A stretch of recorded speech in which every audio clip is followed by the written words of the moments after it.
Good morning, good morning, good morning. Good morning, MRH. Good morning, baby shark.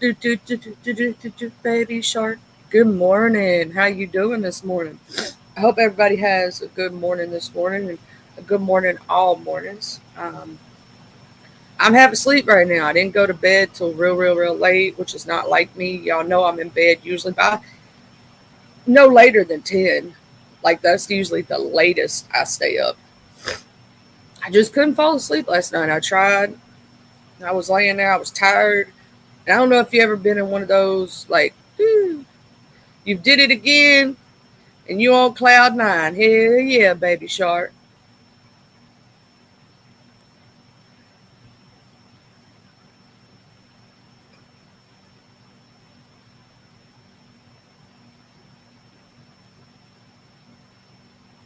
Yeah, I see the album on Spotify and whatnot.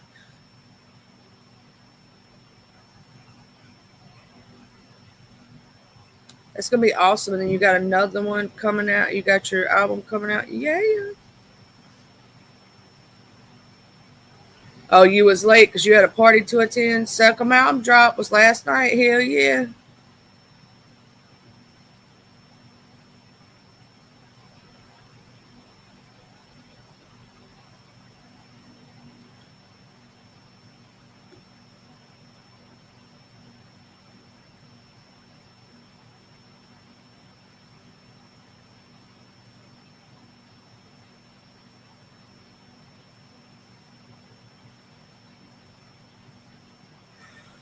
Oh, I gotta listen to it a little while, baby shark.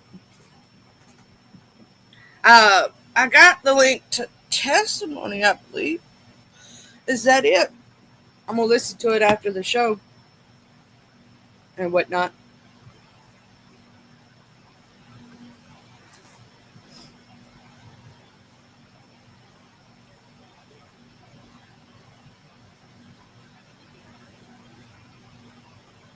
Cool. You should drop your Spotify link in the chat. Um, you're a moderator, so you can do that.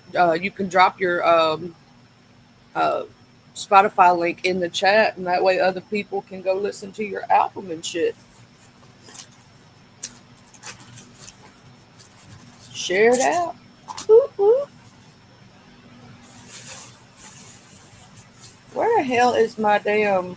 I gotta take my medicine this morning. I ain't took my medicine yet. Uh, it's too late to apologize.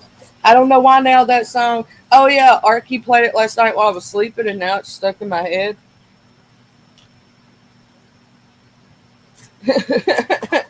Have you ever listened to something when you're half asleep, like you're almost out of it and whatnot, or you're like sleepy and you've got it playing in the background, and then all of a sudden it gets stuck in your head?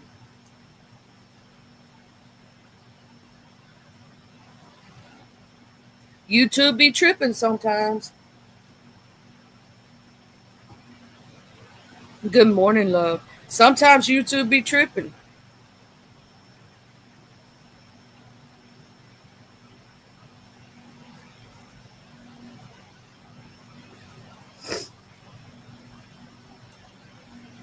Hold on just a minute, y'all. Somebody just walked in. Hold on. Good morning, Miss Bambi.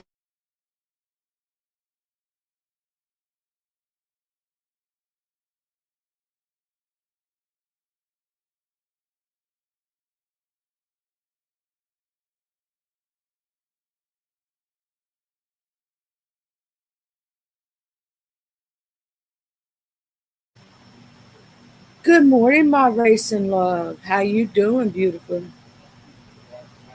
I I've been noticing that, Miss Bambi. I'm just like, let me go chill in my little corner of the world. Let me go chill out, man. I heard there's crazy everywhere.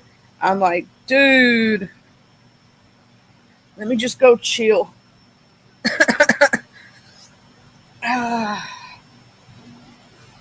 Is that time of year? Yeah.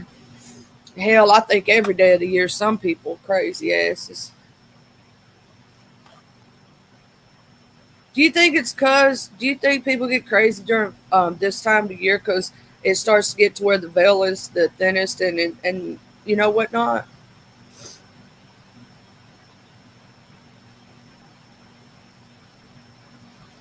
Yeah, I know, but baby shark, you don't need to be in the middle of a category 5, baby.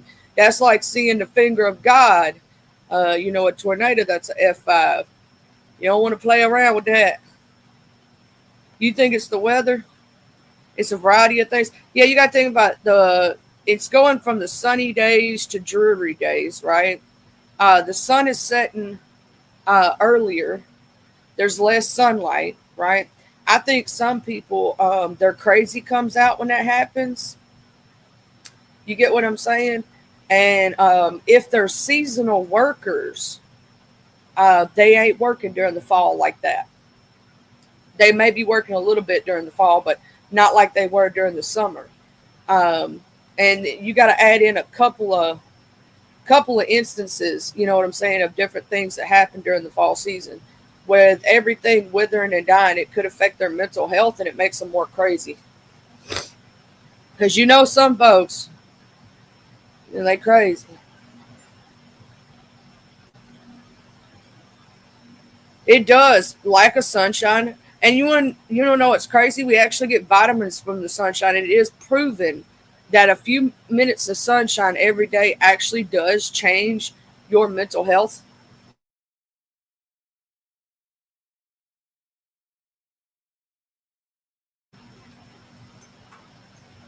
It does change your mental health.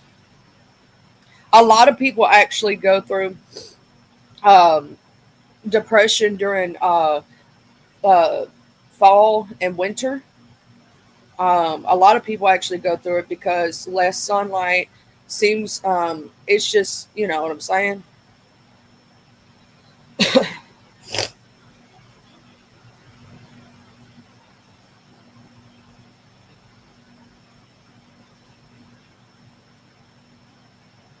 It does seem though that this time of year is perfect. That actually, it is a known thing actually that I'll actually show y'all.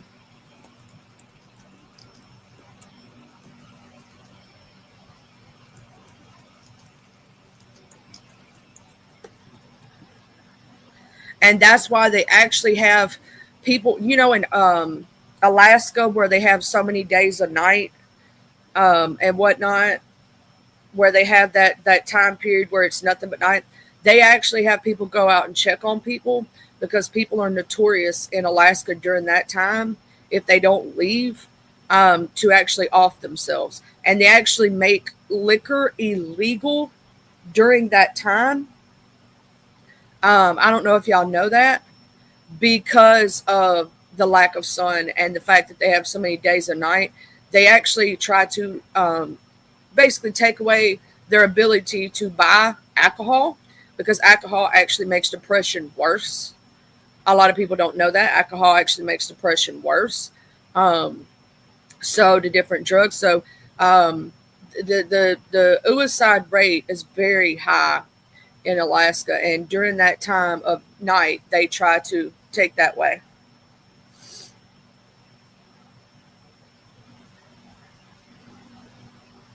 Yeah, baby shark. I'm worried about them people though. See, I know you looking at it from a scientific mindset that it's something you'll never see again.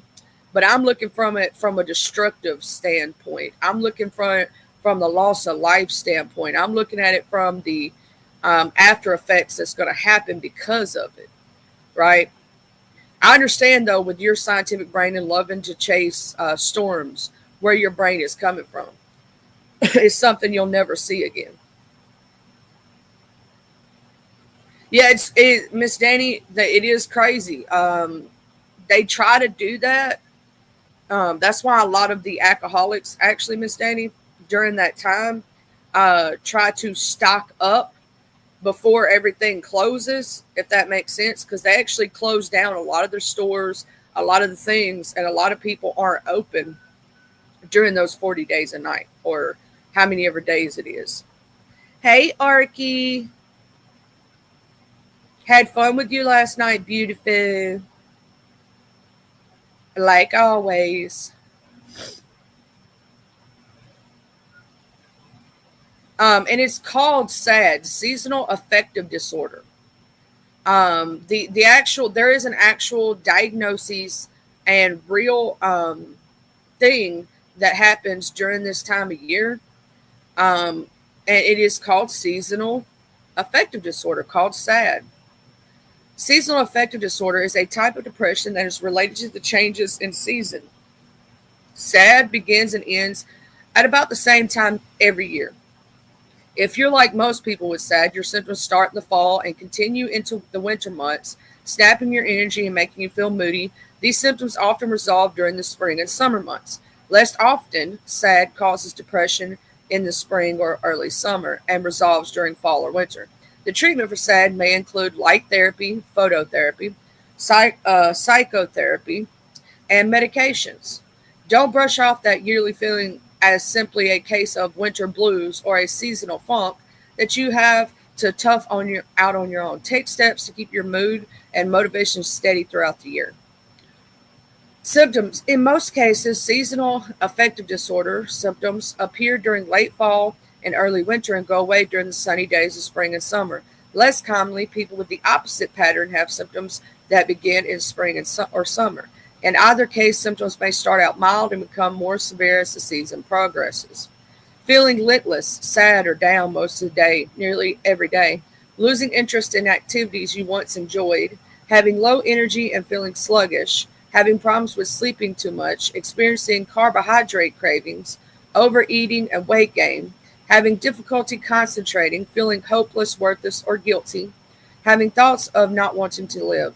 Fall and winter sad. Oversleeping, appetite changes, especially a craving for foods high in carbs, weight gain, tiredness, and low energy. For people who get sad during the spring and summer, they may have trouble sleeping, insomnia, poor appetite, weight loss, agitation or anxiety, increased irritability. Seasonal changes and bipolar disorder. People who have bipolar disorder are at increased risk of seasonal affective disorder. In some people with bipolar disorder, episodes of mania may be linked to specific seasons. For example, spring and summer can bring on symptoms of mania or a less intense form of mania, hypomania. Anxiety, agitation, and irritability. They may also experience depression during the fall and winter months. Um, when to see a doctor. It is normal to have some days when you feel down, but if you feel down for days at a time and you can't get motivated to do activities you normally enjoy, see your healthcare provider. This is especially important if your sleep patterns and appetite have changed. You turn to alcohol for comfort or relaxation, or you feel hopeless and think about suicide. That's when to see a doctor. The causes of it, the specific cause of seasonal affective disorder remains unknown. Some factors, though, that may play into it include your biological clock, your circadian rhythm. That reduced level of sunlight in fall and winter may cause winter onset seasonal affective disorder. This decrease in sunlight may disrupt your body's internal clock and lead to the feelings of depression. Serotonin levels. A drop of serotonin, a brain chemical neurotransmitter that affects moods, plays a role in SAD. Reduced sunlight can cause a drop in serotonin that may trigger depression.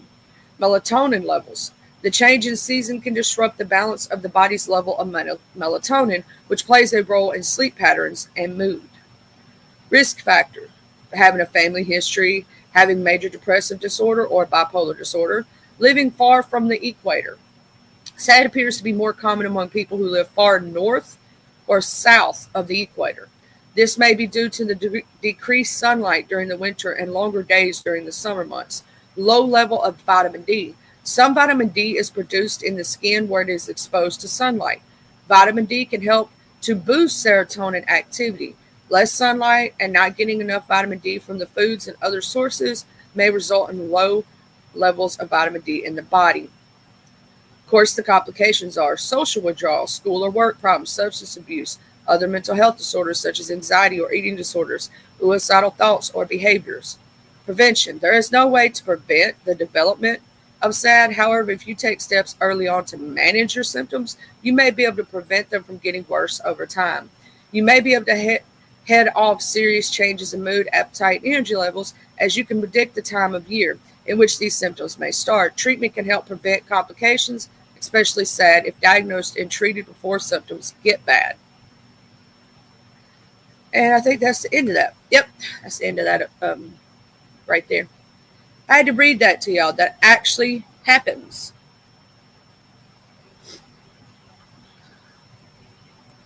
We'll talk about it when you get back. If you, I don't know how long your class is.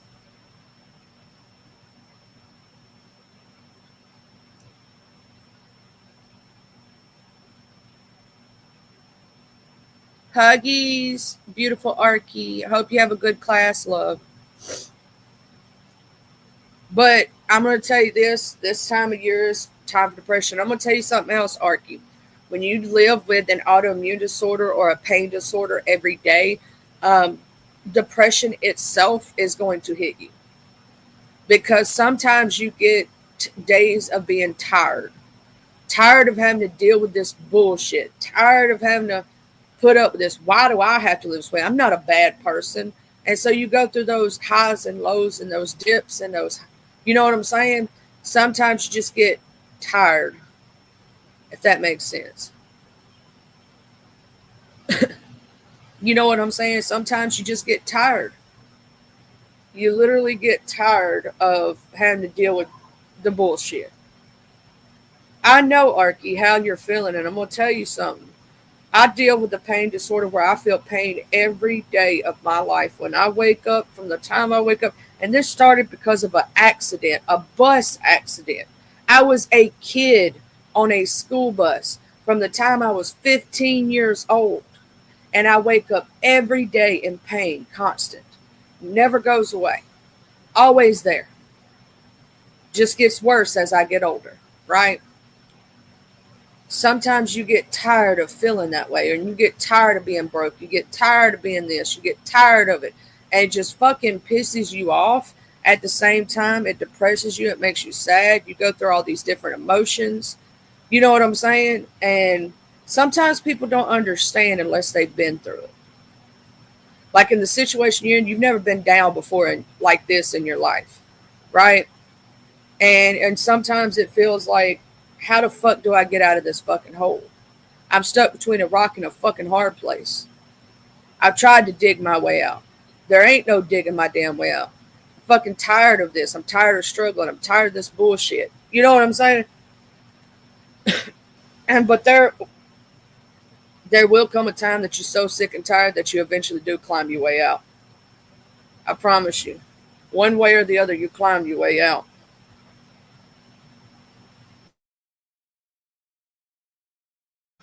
Because I've been there, done that, wrote the book, and I'm going to tell you what I had to do. I had to change my mindset, Arky. I had to change my mindset. I was looking at what I used to could do with what I could do now. As my disease progressively got worse over time, I had to learn that my normal is not my old normal, and that my brain says, "Hey, you're still, a badass. You can go do whatever the fuck you want." But my body says, "No, sit down, bitch. Don't do that shit. You'll fuck yourself up. You won't be able to walk for 2 days, so don't do that shit." Right? My brain says I can, body says I can't. I do not draw disability. For those who may ask, I was told you're too young and educated. But we've proven you physically disabled, but because of your age and education level, we can't prove you can't do vocational work. Because I'm smart and I can't help that shit. I didn't cause that accident to my damn self. It comes to a point that I'm going to tell everybody who has to deal with a pain condition or an autoimmune condition or any of those, even a mental condition. Like somebody with bipolar sometimes gets tired of dealing with bipolar. Somebody with Tourette syndrome gets tired of dealing with Tourette syndrome. You just want to, sometimes when you go through shit like that, where if you have a pain disorder, a mental health condition, autoimmune disorder, whatever it might be, you get tired of not being normal and being like everybody else. You want to wake up and be able to function like everybody else. Even us people with ADHD, teen neurodivergent, sometimes we get tired of having ADHD. We done with the shit. We like, shit, can I just have a normal brain for one fucking day? You know what I'm saying? But you have to look at it in a different mindset. It's not about what your circumstance is. It's about what your mindset is. You're doing the best of your ability right now. You're doing the best that you can with the cards that was dealt to you. Right? Instead of looking at it as this ain't never gonna change, no, I'm gonna make this change. I'm gonna do this thing, Thizzle, and I'm gonna get the fuck out of this hole. And you start looking for solutions. Solutions. You get what I'm saying? And eventually those solutions will come to pass. It just takes time and it sucks. It takes time and it sucks. You know what I'm saying? Sometimes. But you can't stay in that depression hole no matter how bad things are getting. Because if you let yourself stay there, it's not going to be good for your mental health. Yeah, you know exactly what I'm talking about. Mind over matter. Change your mindset is a very powerful thing when you do. I promise you. Also, I know this is a depressive topic. After this depressive topic, we totally have the cutest picture in the world to talk about. Rayson knows what I'm talking about, and y'all see it in a minute. But it will consume you. That is right, Ty. I'm going to tell you something. If you don't change your mindset, it will consume you, and it's not going to be good. Stay in your hole for a minute, cry it out, feel it. I'm not telling you don't feel your feelings, don't be upset about a situation. What I'm saying is don't stay there. Promise me you will not stay there in that spot. Because if you stay in that bad mindset, you are not, it's going to be real bad. I'm going to tell you, I've been there, done that, wrote the book, got the t-shirt. You know what I'm saying? I've gotten to that point. And I realized that why am I beating myself up over something I can't change right this second? I cannot change that I have a physical limitation. I cannot change that I got into that bus accident when I was 15 years old. I cannot change that happened to me. So now I have to change the way I look at things, change the way that I view the world, and I have to change myself, right? When I was at my lowest, you know what I'm saying?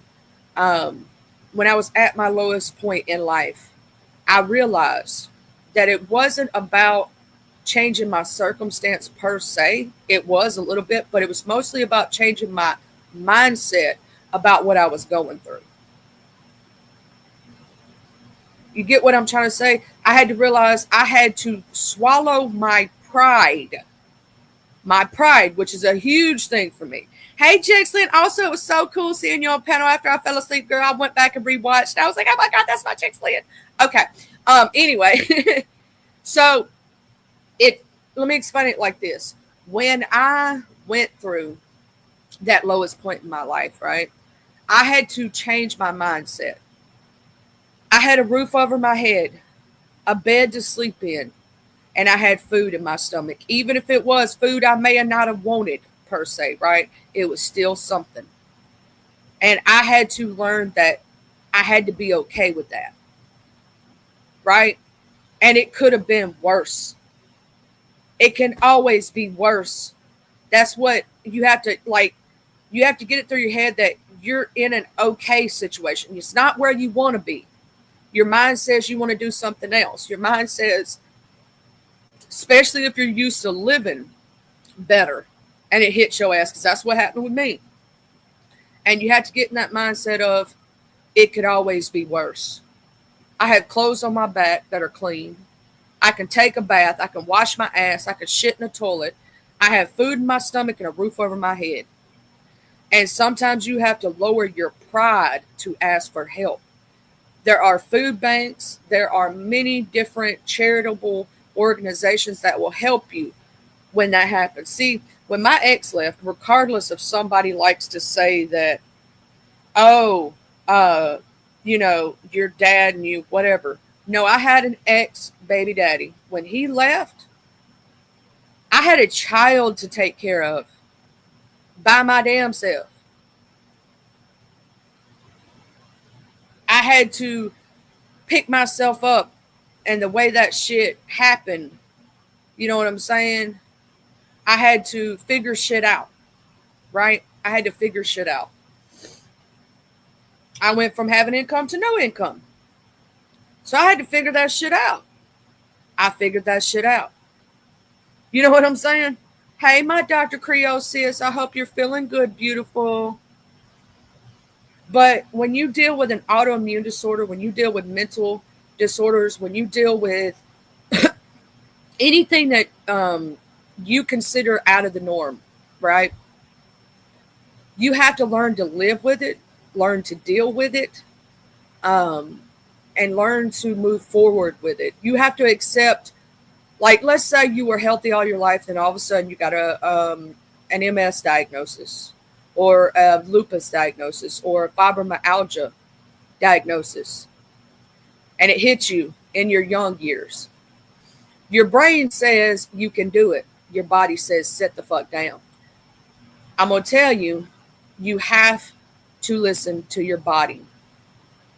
You're going to have to change your mindset, because you're going to still think you're in those times when you didn't have it, but no, you do have it now. You can't do what you used to do, and that's okay. That's your new normal.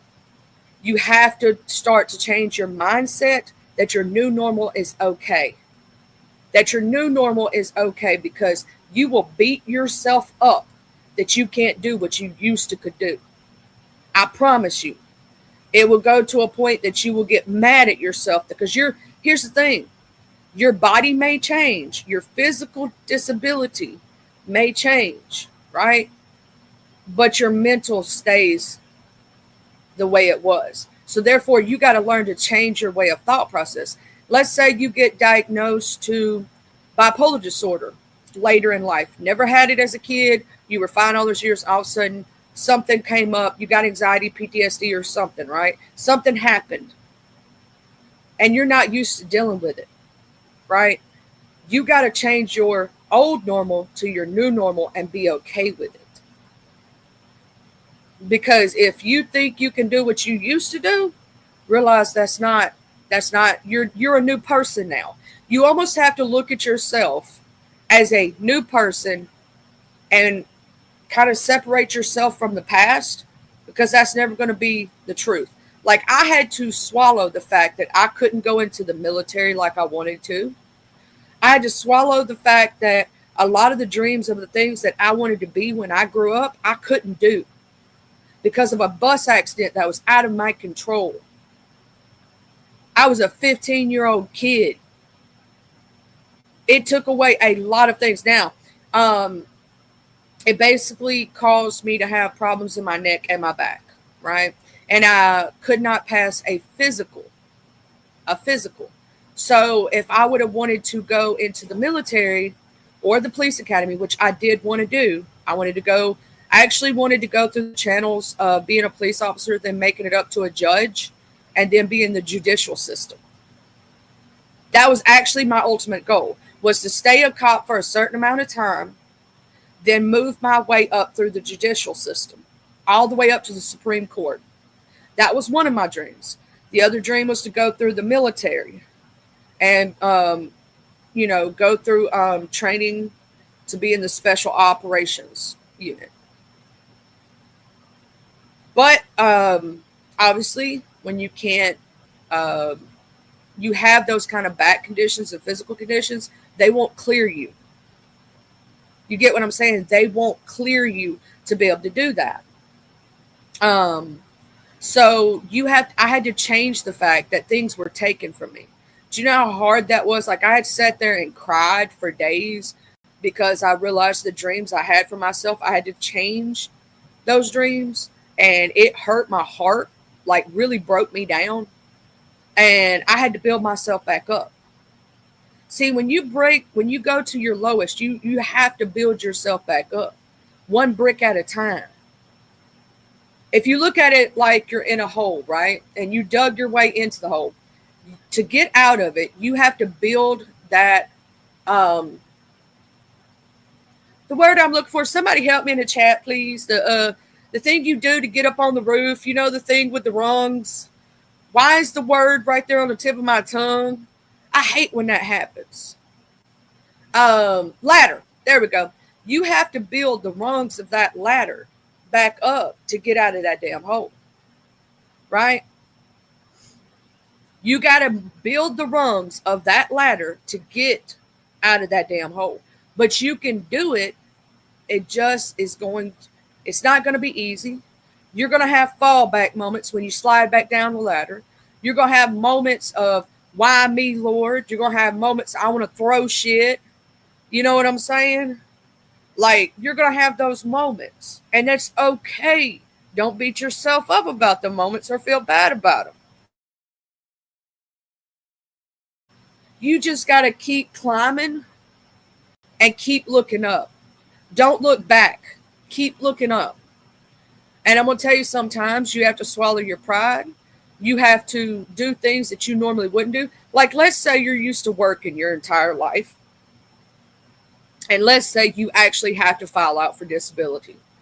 And you're not that type of person to actually want help from others. You don't want, you know what I'm saying? You don't want nobody to pay your way. You're, you know, in your mind, you're strong. You're virile. You can do it all.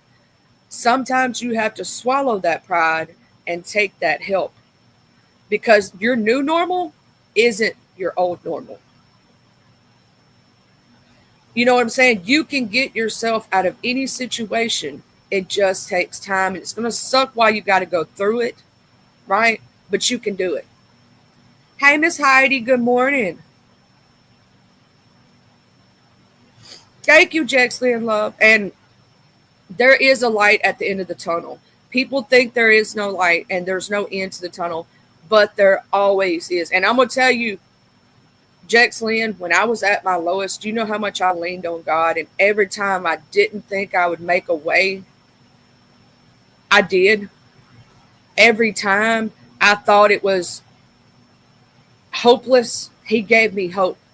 Every time something would happen and things would work out. It was crazy.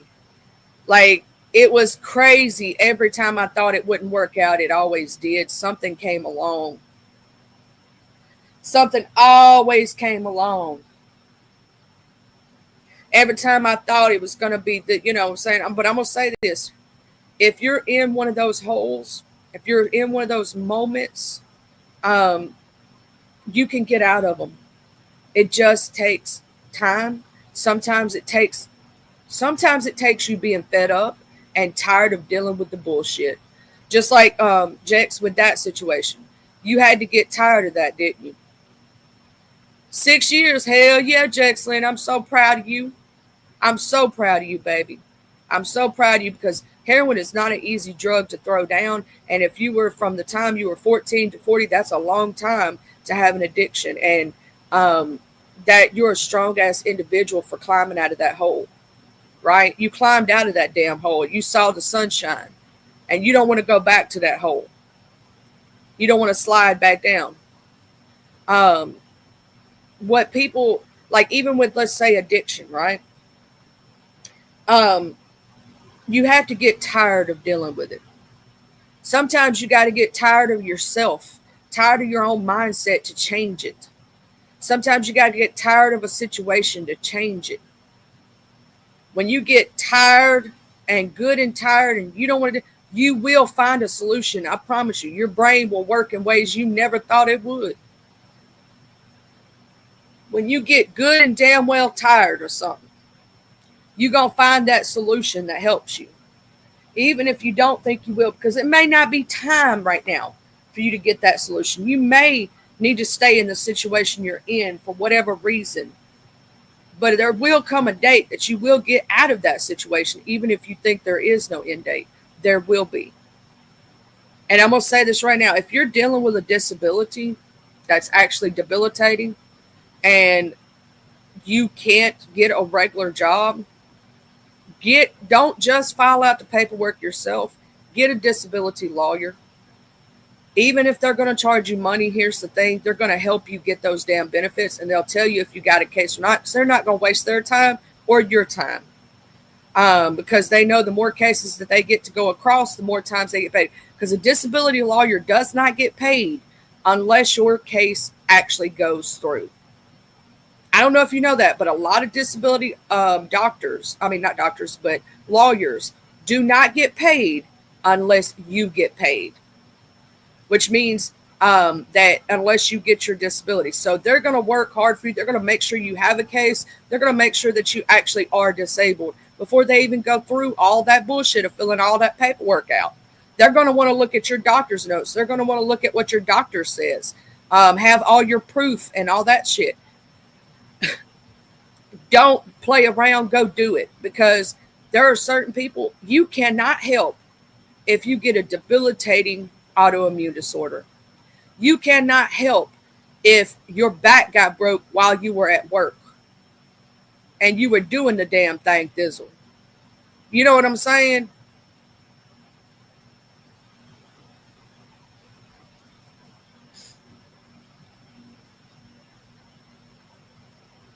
Everything that we go through, good or bad, is where we're meant to be. It teaches us lessons. So here's my thing. All that, let's say, Baby Shark or Jetslyn has been through, or Mr. Ty or Miss Heidi or anybody that's in here right now, you don't realize that the next person, your story and what you going through could be an inspiration to the next person. You don't know if your story could help somebody else, because there's always somebody who has been through more than you have, even if you don't believe it, even if you think you've had the worst possible life and this and blah, blah, blah. There's always somebody that is having it worse. And it could always be worse. That's what people don't understand. When you're blessed enough to have food in your belly, a roof over your head, a place to sleep at night that, you can actually sleep, and you're not literally living out in the deep, even if you're living out in the deep woods, right? It could be worse. It can always be worse.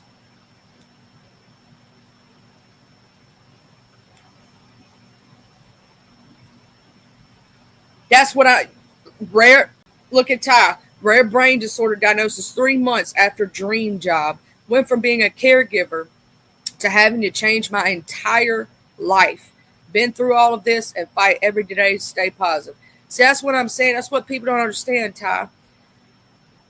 This stuff it's not something you ask for. You know what I'm saying? It's something that happened to you, but you learned how to live with it. You learned how to deal with it. And it's all about changing your negative mind space to a positive mind space. It's all about changing. Like even when a addict changes, right? You have to throw away some of those negative friends that are gonna, and it hurts because you still love that person, right?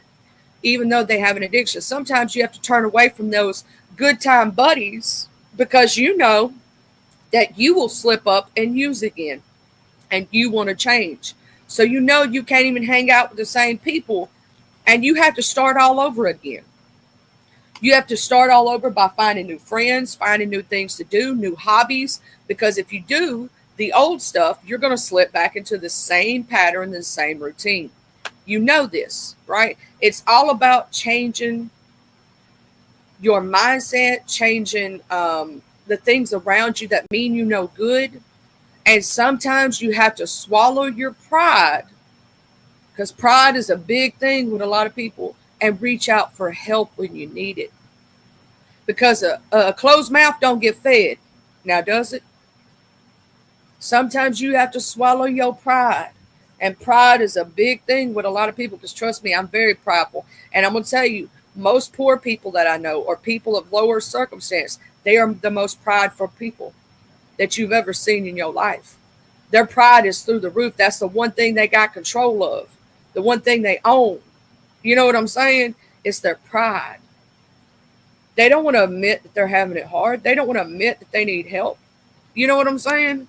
They want to do it themselves because they've been taught their entire life to do it yourself because nobody else is going to help you. You've been taught from the time you're little, when you're in those circumstances, that, right? Sometimes you got to let go of foolish pride.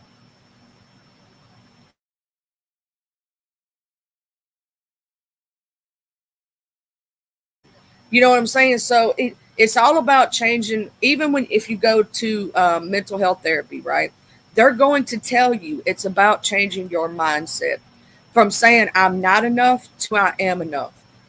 It's from saying I'm a piece of shit to I'm. You know what? I'm not a piece of shit. It's from changing of how you look at yourself and view yourself. It's all about mindset. Instead of focusing on your negative aspects of life, focus on your positivities. And then I'm not saying being toxic positive because there is a such thing as toxic positivity. Too much of anything is any too much of a good thing is always bad, right? Too much of a good thing is always bad. Because you're supposed to cry when you're supposed to cry. You're supposed to feel mad when you're supposed to feel mad. You know what I'm saying? And I'm gonna say this, Miss Jax. Um, a lot of addicts tell me that's the hardest part. Is the fact that the drugs help them numb, and they had to be honest, and they had to apologize for a lot of things that they did, and know that sometimes some people ain't gonna forgive them, and know that it was because of their actions. And that's some of the hardest things that most addicts go through is realizing what they did to others during the height of their addiction because they didn't realize at the time the things that they were doing were hurting other people. They didn't realize because they were in the height of addiction and being selfish with the addiction and the drug was everything what they did to other people. So that's the hardest thing that I've ever heard that drug addicts go through. It's a lot of people think it's throwing away the drug. That's part of it. No, the hardest part is the fact that they can't numb their feelings anymore and they actually have to deal with them. That's the hardest part that I've heard for every drug addict that's ever told me that is the hardest thing is having to deal with those emotions and learn how to cope with them now and learn how to deal with them because before they could just take the drug and it would numb it, right? Now they have to learn to deal with them and feel them and go through it and to realize all the shit that they did while under the drug's effect and how many people were affected, how many people were hurt by them. And it sometimes that's why some people relapse because they focus on that too much. It's okay to focus on that a little bit, but don't also anybody who's dealing with active addiction or you're leaving addiction, um, don't focus on that as your mainstay. Do realize what you've done, say your apologies, mean them. Realize that you have to accept when others may not accept your apology and don't want to speak to you. And you have to be okay with that. You have to just keep moving forward one day at a time, one foot in front of the other. That's all you can keep doing is keep fighting every single day. And here's the thing sometimes with certain people, it takes time to heal those wounds, right? It takes time. So it may take one person may forgive you right away, everything be the same the very next day. The next person, it could take them 6 months to a year to 10 years. But as they continue to see you change and do better, and you're not that same person, they will come to accept who you are now. And it may take years, but you have to be okay with that. I'm gonna tell you, I'm gonna tell you, baby short, if it wasn't for God, I wouldn't be here right now. If it wasn't for God, I wouldn't be here right now. If it wasn't for my faith and having something to believe in and knowing that He's there for me and that I never walk alone, I wouldn't be here today. If it wasn't for my son, I wouldn't be here today. I'm just going to go ahead and tell you that. There are many things that happened in my life that I went through. Um, the wreck, my brother dying at such a young age, um, that I just didn't want to be here. And I thank God every day. I thank God every day that I am. because I would have missed out on so much. I would have missed out on so much life has to offer if I had did what I wanted to do when I was 14 years old. If I had did that, I would have missed out on so much. There were bad along the way. I got with an abusive alcoholic as an ex. You know what I'm saying? But if there was good that came along with it, and I would have missed all that. And I'm glad I didn't. Good morning, Miss DC Kool-Aid and Miss Lisa. How y'all doing this morning? So I'm going to tell you this also. If you are in that mind state, in I'm going to say suicidal tendencies and thoughts, I don't want you to just think about all the things that you're going to miss out, but I also want you to look around you. You're going to hurt a lot of people, and you don't even realize how selfish of a decision that is, and how many people you're really going to affect. Because I'm going to tell you something, what God let me see. He let me see my funeral. He let me see what would happen to my parents and how it would destroy their life because of my selfish decision. You get what I'm saying? So I realized it's not the way. That making yourself better, and you can. Don't say you can't. Can't never could do nothing. You can change it. You can make it better. You have to be willing to put in the work to do it. It's not going to be easy. Anything worth having is not easy. It's not going to come to you super easy. It's going to take work and determination and setting your myself up. And as stubborn as you are about holding on to some of this shit, be that stubborn and hard headed about doing the other way. I am going to do it. I am going to do this. You know how stubborn you were about something negative? Be that stubborn about something positive, about changing it. Be that stubborn and hard headed that you're going to do it. Because once you change that stubbornness from trying to hold on to bad shit to doing the good thing, oh, you going to make it, baby.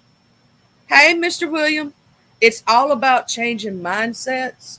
It's all about thinking, like, I'm going to say this. If you've ever been to mental health therapy, any therapist is going to tell you that it's all about mindset, mind over matter. Your brain is one of the most powerful things in your body.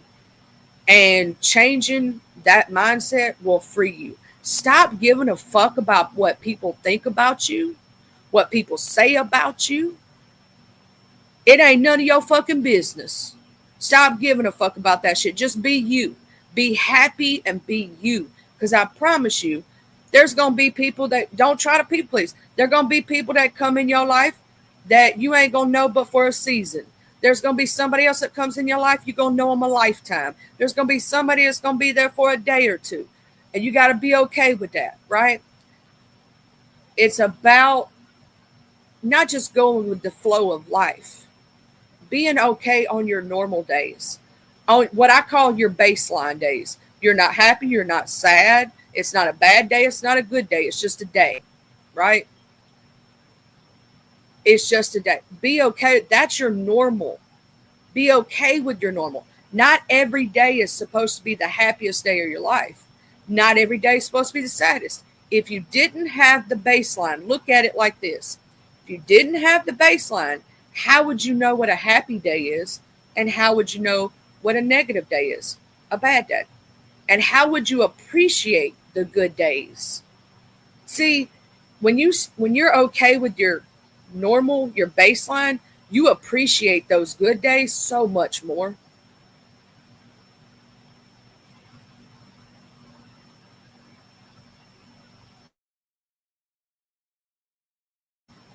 I will say it can be fixed, but that scar will always be there. So in one way, you're right in the way that you say it.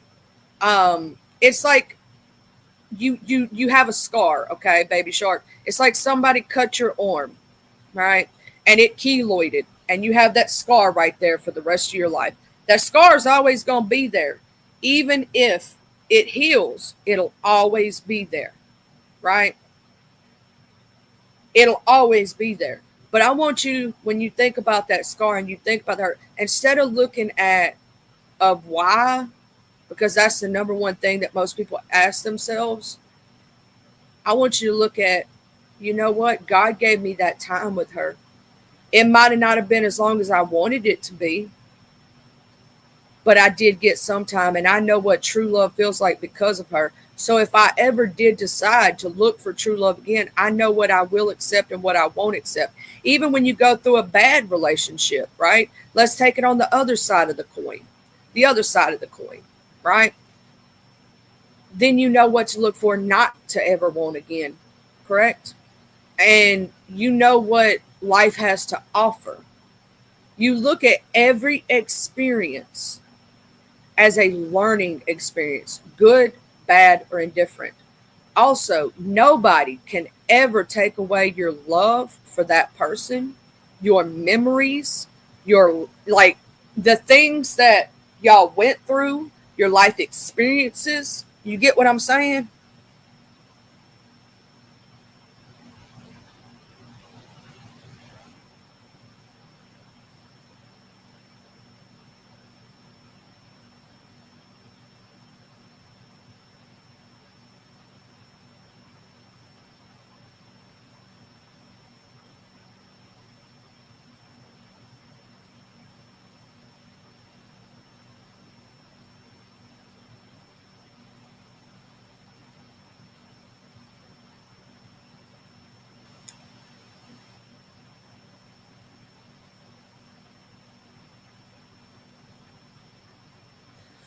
And see, that's another thing, Miss Jexlin.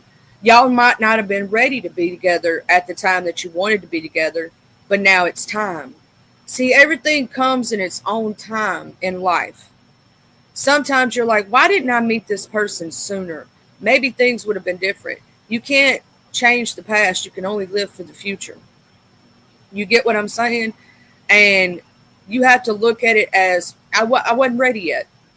You get what I'm saying? I wasn't ready yet. God put my blessing in front of me when I needed it, not when I wanted it.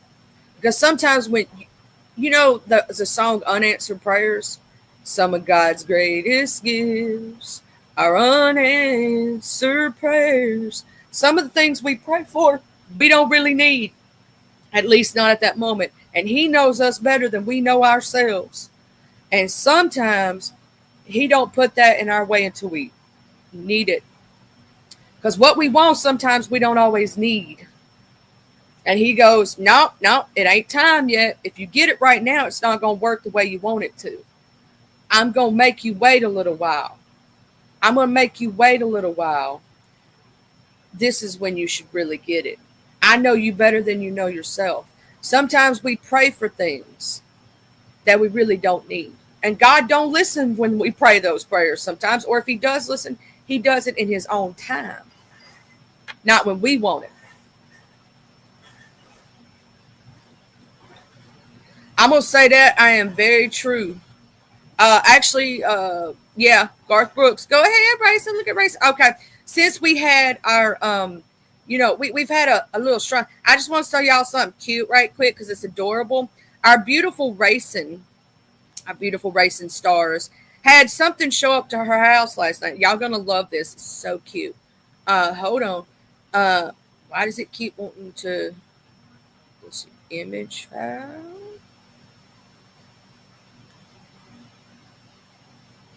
Why is that other one not showing up? I downloaded it too. Okay, I guess I'll just show this one. Look what she had show up to the house. Look how cute.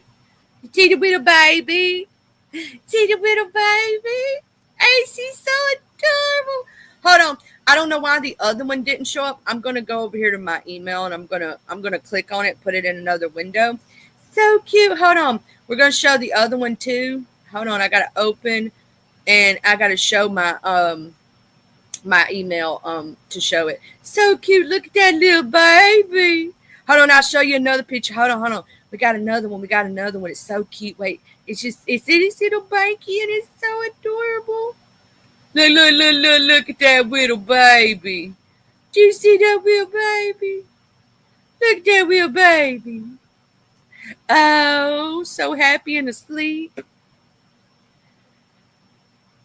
I'm going to tell you one of God's greatest gifts that I've ever thought of is animals. When sometimes when, and people will sit there and talk mess about the homeless man on the street with his dog. That homeless man on that street takes better care of that dog than most people take care of their children. That dog is better well taken care of than he is. And animals are sent to us for a reason, to pick us up when we're at our lowest. They pick us up when we think there's nothing left to live for. They show us what true and unconditional love is meant to be.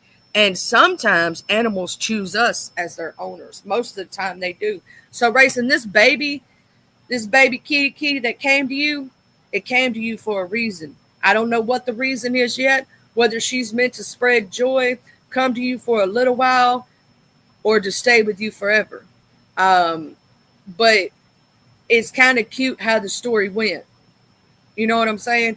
Animals are, they do that to brighten our day. And I believe, like, you ever heard the song, "Oh, I believe there are angels among us, sent down to us from somewhere up above. They come to you and me in our darkest hours. They show us how to live. They teach us how to give. They guide us with the light of love. There are so many faces, show up in the strangest places, guide us with their mercy in our time of need. I do believe that there are angels among us. Hey, Miss Gemini Love. And one of the angels that I believe that God sends down to us are angels. And hey, D Ham Show, good morning, love. I believe that one of the biggest angels that God sends to us to show us that is animals and our children. Our children. I'm going to say this. I didn't know true love until I looked in my child's face for the very first time. I didn't know what unconditional truly was until I looked into my child's face for the first time. And my animals, for those who don't have children, I'm going to say this. When the way that you feel about your animals and how you love them so deeply, like internally deeply, and that no matter what, you're never going to stop loving them, that's the way us that have parents feel. So don't think you're not a parent just because you don't have children, because sometimes you yourself can be helping other children in your life and being a parental figure, even if you didn't birth them out of your cootie cat or pop them out of your pee-pee hole. Okay. Even if they didn't come from your bowels or come from your eggs, right? Does not mean that you cannot be a parent. I know many women who never had a child but has lots of children and loves them unconditionally the same way that I say about my son.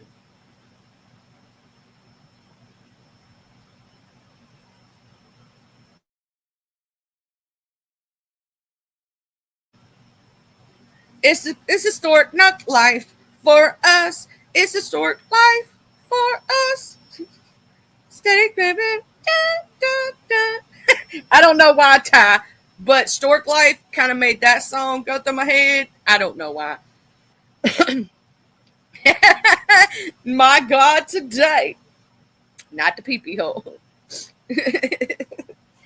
Yeah, random, I say stuff just the ways I says it sometimes, and it'd be funny.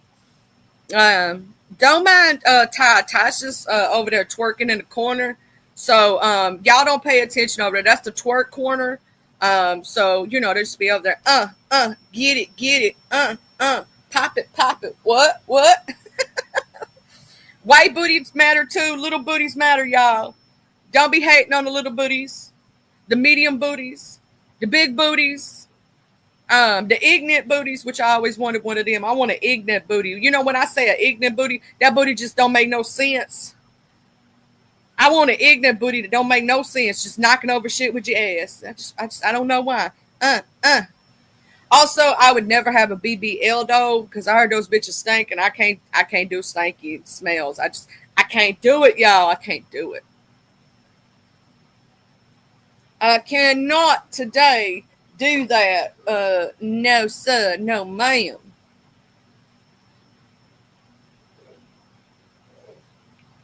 Don't make dollars. Sure makes sense. What? What? In many different ways, if you're looking at sense, because some people ain't got no damn sense. And I ain't got 2 fucks to give or 2 cents to give, and I don't give a fuck about what you say. I'm just saying. Yeah. Some folks ain't got sense in the fact of sense and sense. You get what I'm saying? Mm-hmm. And some people need to check they scent because them bitches stink. Okay? Take a bath. I'm just saying. Soap and water, motherfucker. Soap and water. And I don't want to hear no excuses because I know some homeless motherfuckers that still make sure they don't have a stanky booty issue. Okay? I know some homeless motherfuckers that take care of their damn self. So you don't need, yeah, the stanky booty track coming soon to a vendor near you. The D Ham show gonna turn my words about people having stanky booty issues up in this bitch. Not washing your ass and washing your face, preferably not with the same damn rag, because we don't need you walking around this bitch with ass face. Please brush your teeth. Make sure you don't run around this bitch with halitosis breath. And for the dear love of God, Axe spray is not the only thing you need for deodorant. It does say deodorant spray, but it is not all you need. Please make sure you use antiperspirant, dry spray, get you some Old Spice stick deodorant, something. I've done spelled way too many motherfuckers who think that cologne is deodorant. Cologne is not deodorant, motherfucker. And it just mixes with that stank, and y'all walk around here smelling like skunk, and it don't smell right. Because when that shit mixes and your stanky ass juices and underarm juices mix with that cologne, it changes it. And trust me, it is not a good smell, and we don't want to smell it. Okay? And like Ty said, if scrubbing bubbles don't clean it, rinse and repeat. Rinse and repeat, motherfucker. I am. I'm always talking about that, Miss Jill. I'm obsessed with stanky people. I want them to smell better. I can't stand that shit. You ever walk out in public? Hold on. Have you ever walked out in public, be walking down the street, or you go into a building, you got to sit there, and your ass is in there in the waiting room, and you just smell motherfuckers from across the room? It's some bullshit. It's some bullshit. They mamas and daddies didn't teach them proper hygiene. I don't have to smell your ass. Take a bath. And being poor ain't no excuse. Okay? They got the Dollar Ginger Ale. They got the Family Dollar. They got the Dollar Tree. You can buy some soap. Okay? And even if your ass has got to go to the creek, wherever the fuck you got to go to wash your ass, trust me, you could go to a public bathroom, lock the door, and take a bath. You can take a hose bath. They call it a hose bath, bitch. It's called a hose bath for a reason, because hose, they got to wash up and whatnot. You can still make it to where your ass don't stink. I'm just saying. There's no excuse to be walking around this bitch stinking. Especially if you got a house, you got water, you got soap, and you got a washing machine, and you can buy deodorant at the dollar store. There ain't no reason to be walking around this bitch stinking, okay? Ain't no reason. I don't want to hear no excuses. Because even when I was at my poorest, and I may not have had the most name brand clothes and all this other shit, I still wasn't a stinking bitch.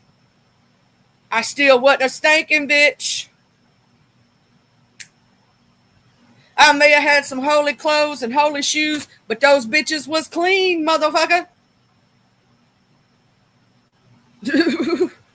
You ain't got to be perfect, but ain't no reason to be nasty, okay? Walk around this bitch. Y'all know something. I'm glad we ain't got smell-o-vision. Y'all know some of these motherfuckers just stankin'. Just stankin' for no reason. Have you ever known a person, though, that thinks cologne is deodorant? Have you ever met that person? Y'all know what I'm talking about. And I'm going to tell you what the stinkiest smell you ever smell. And I don't bring it up to them because they have a problem. It is a problem. An old alcoholic. And that alcohol starts coming through their pores and they start sweating it.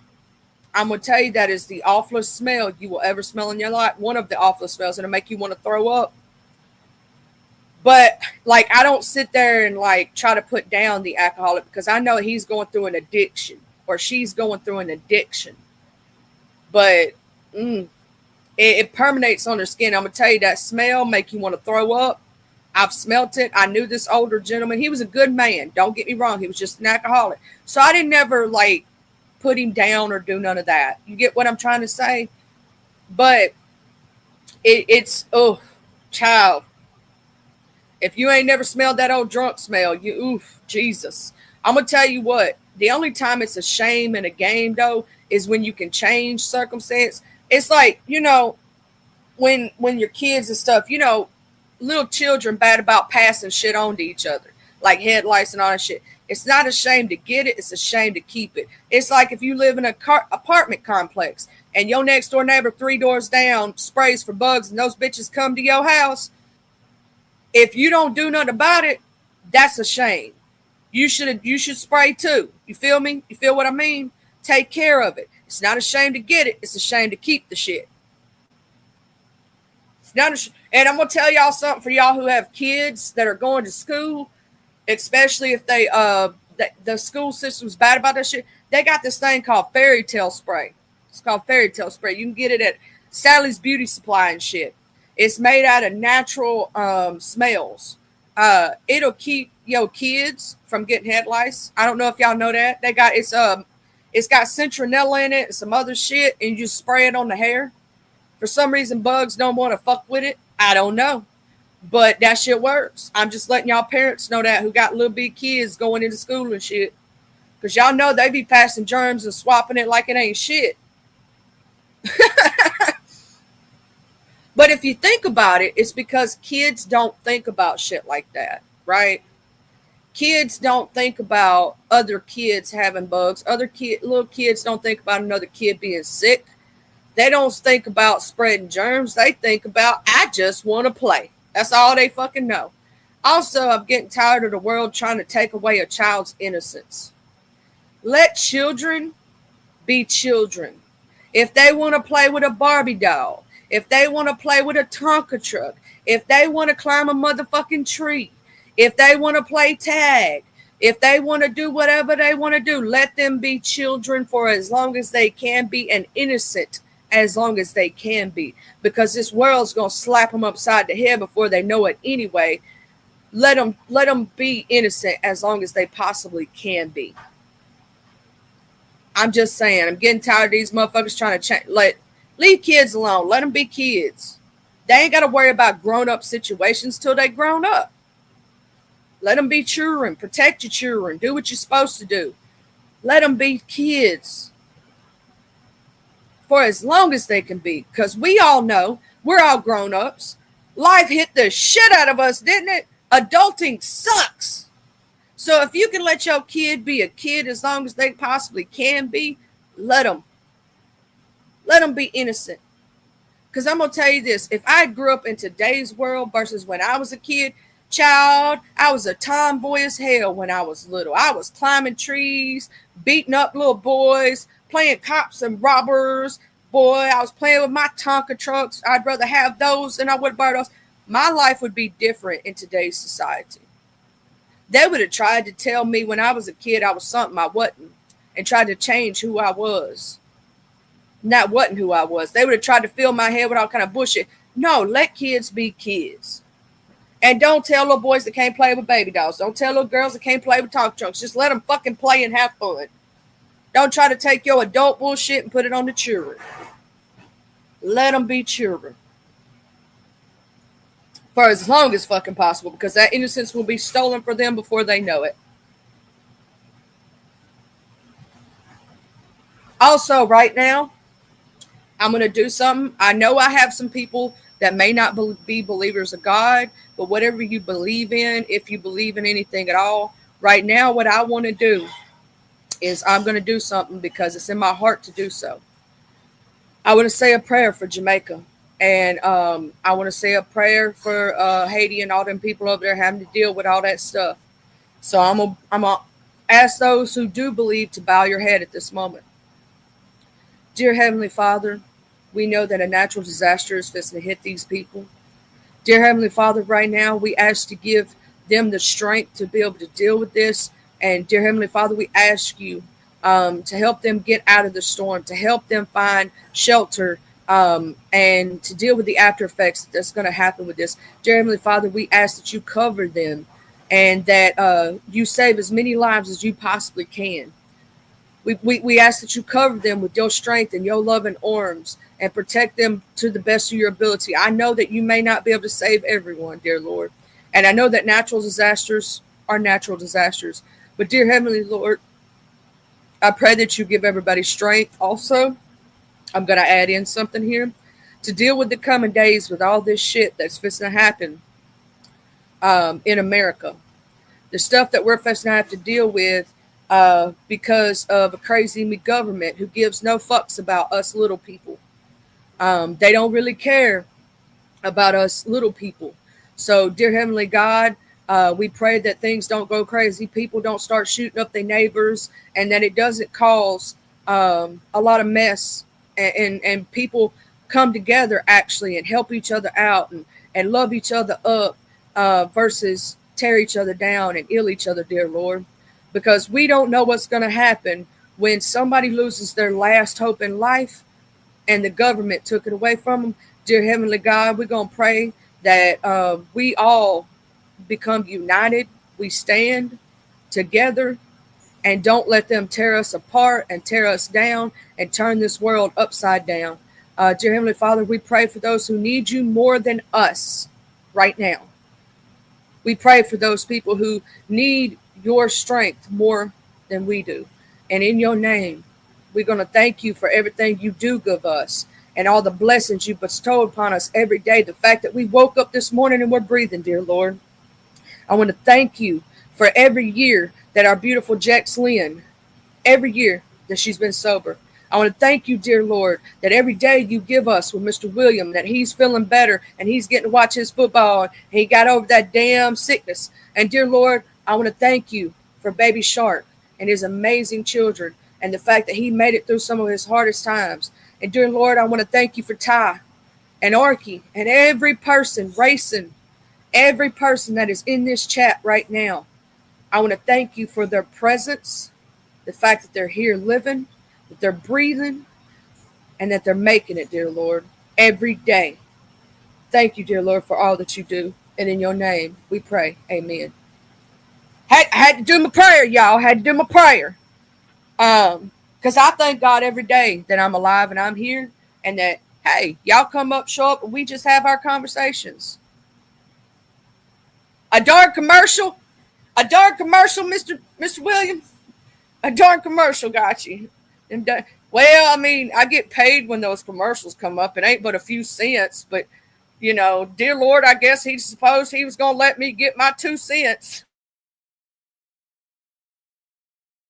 I also want to thank you, dear Lord. I want to say this right quick before we finish out. That the D-Ham show, Bubba, I'm going to tell you, I've been keeping you in my prayers every single night, that the good Lord will see you out of that hole and see you get better. You may have lost some things of this earth, materialistic things, and they may have meant a lot because they were sentimental. But dear Lord, you made it, D-Ham, and you're getting out of it. And you're going to continue to grow. And you're going to make new memories and new things. You get what I'm saying? Because think about it like this, D-Ham. Think about those people who do lose things in natural disasters, right? And things like that. It's okay. You will rebuild. And they can't take your memories from shit. They may be able to take physical things like materialistic shit, but not your memories, if you feel what I mean. And you got this, D-Ham. Do not give up. You got this, Bubba. You are one strong ass individual, and I know you as well as I know you that you got this. Don't none of y'all ever, ever give up. You hear me? Because if you give up now, there's so much you're going to miss out on, and you're not going to realize it. D-Ham, one thing you got to look forward to in the future, you're going to have them grandbabies eventually. You're going to have to be there and be papa. You know what I'm saying? So you got to keep holding on to that. You're going to end up seeing there's so much you would miss out on if you give up. You don't want to miss out on them years. You don't want to miss out on the people that are going to come across your life and the amazing shit that's going to happen for you. Every person that's in this chat, I'm going to tell you something. And don't give up on love. Even if, let's say, Baby Shark, the love of your life passed away, correct? You don't know in the future. And I'm not saying right now because you're not ready. Just like Creole. It took Creole a while. She's now ready to try again. But it takes a while, right? When you truly love someone. Don't throw away love if it does come smack you in the face. Because you're not going to be looking for it. It's going to find your ass. Let me say it that way. You're not going to be looking for it. It's going to find your ass. And it's going to smack you upside the head. That's the way it happens most of the time. You're not going to be looking. It's just going to happen. Just like I'm pretty sure Jax Lynn can say the same thing. You don't be looking for it. It just hits your ass. You don't be looking. It just comes. And it's like, oh, shit.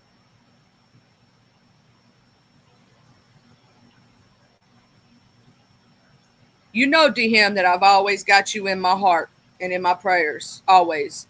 I know you're going through some shit. You got this, D-Ham. Remember how strong your mama taught you to be. She taught you to be a strong man. And you ain't gave up yet. So her teachings are still moving in you. Her teachings are still moving. Yeah, I'm going to tell you something. Love just smack you upside the head is what happens with it. Because I'm going to tell you something. Sometimes you're not necessarily looking. It just happens. You're not actively searching. It just happens. What up, ODS? How you doing? I was doing a little preaching this morning. I was preaching. We did a little prayer for Jamaica and Haiti and all the shit that's going over there. We did a little prayer for America and all the shit that's going to go down over here because shit going to get crazy. Please, I'm going to say this to everybody. Be careful. Because here's the thing. When people lose their last hope in life, they become dangerous. So with this situation coming up, it could become dangerous out there on these streets. Be careful because people will resort to anything to survive. That means robbing, that means stealing, that means killing. Be careful out there. Some people will resort to that.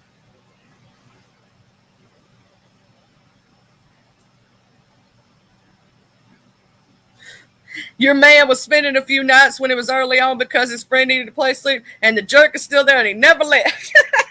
But you wouldn't want him to leave now.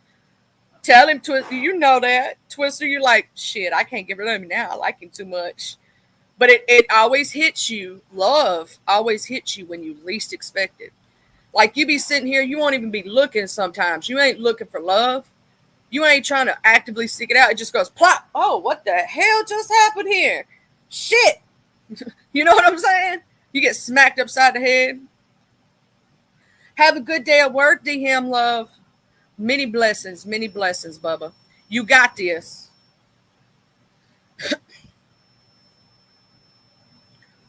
I'm going to tell you, that's the way love found me. I didn't find love. Love found me.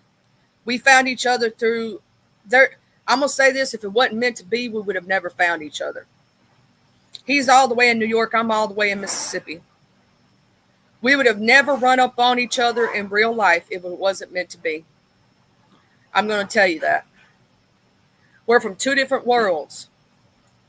And we met each other, and it went from a friendship to something more. We were friends for many years before we got together, and that happens sometimes.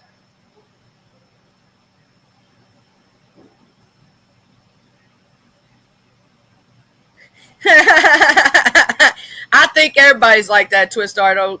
Sometimes it's like, when you love your children, but sometimes you want to say, fuck them kids, because they get on your every last love and nerve, even though you still love them unconditionally. You love them, even your animals. You love your animals condition, but sometimes they get on your very last nerve. It's the same thing. They get on your everlasting nerve.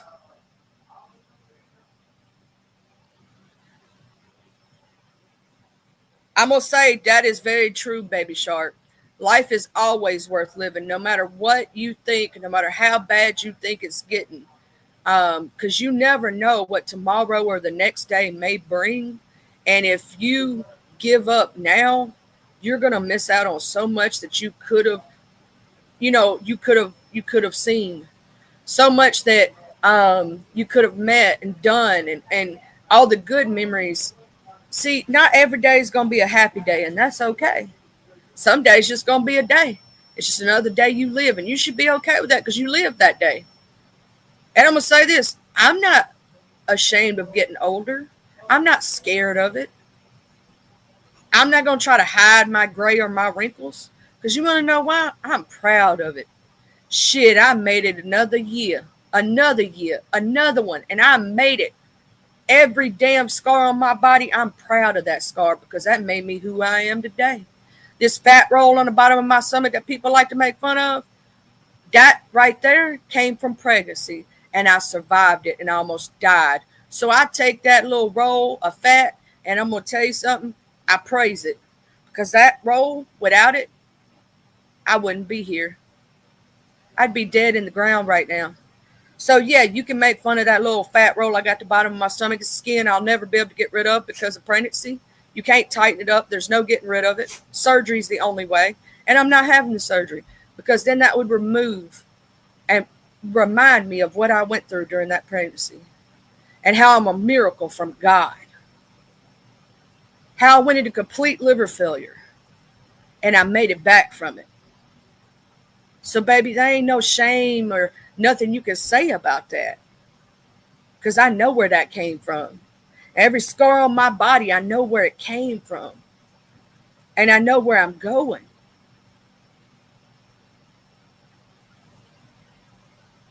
So no matter what you try to call me, baby, it ain't going to be what you call me. It's what I answer to.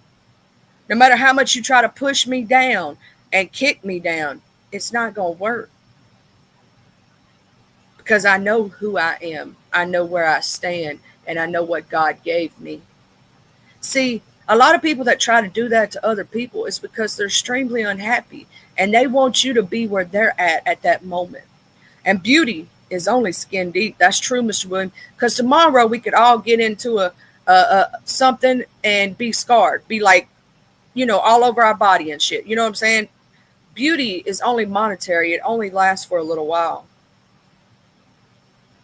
Don't look at things as skin deep. Look at somebody's internals. Because I'm going to tell you something, beauty is on the inside. When you meet an amazing person who has just the best personality you've ever met in your life, they're good people, they're good to others, that is worth more than any fucking superficial reason.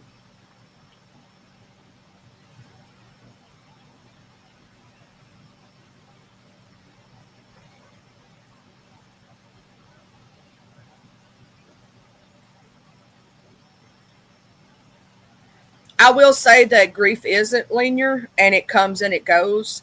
And it's just like it could be. My brother died. It's been over 20 years.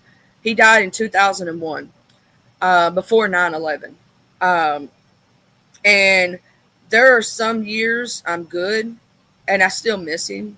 There are other times, however, that it hits me that he's no longer here. Right. So there are times that I cry because I miss him, because I love him, right? And that's with any grief. You're going to go through those moments. Like it could be 20 years. Grief never fully goes away, it just gets easier to deal with. It never goes away, it just gets easier to deal with. You'll always miss the person that you love that is no longer here. That is the way grief works. We miss hearing their voices, seeing their faces, hugging them, the little things, right? We miss those things.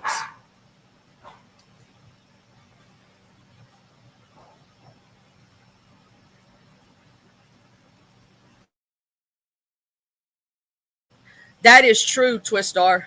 Everyone has a mean streak and some never let it go. What people say about you is none of your business unless it involves the law or monetary.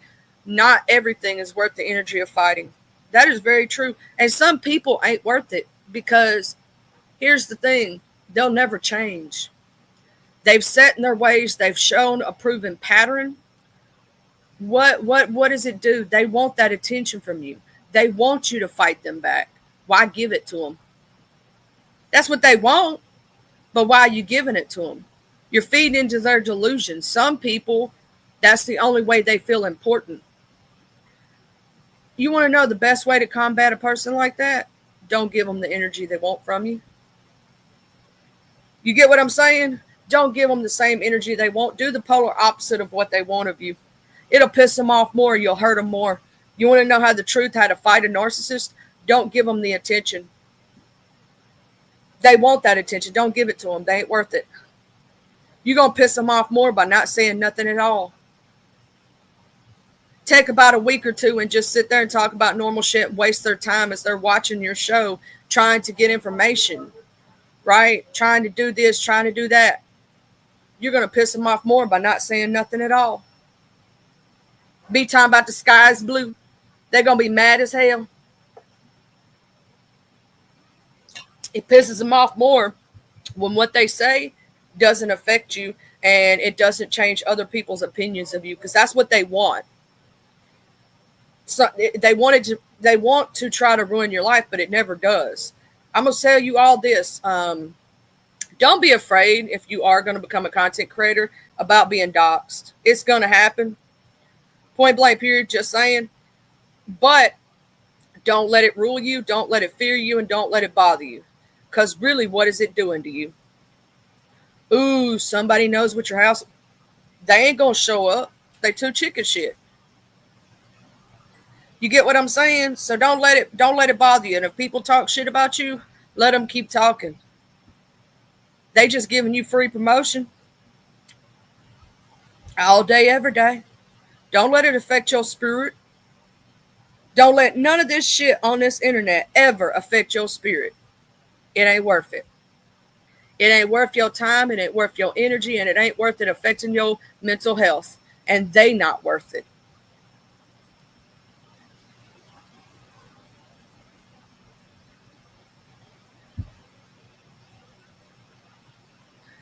I'm going to listen to it, Baby Shark, as soon as I'm going to listen to the whole album, actually. I'm probably going to play your album while I'm playing my video games today.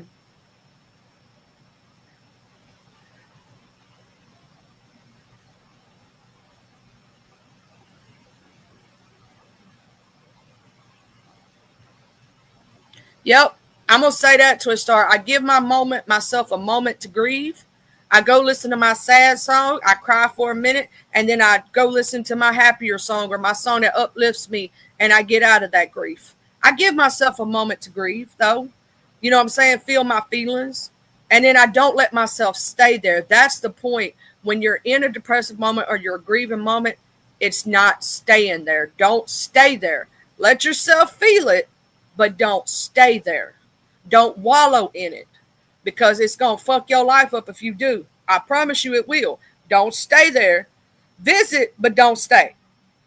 Okay? Visit, but don't stay. And if you have, let's say you have anger issues, right? Take out that anger in constructive manners. Let's say you have explosive anger disorder, right?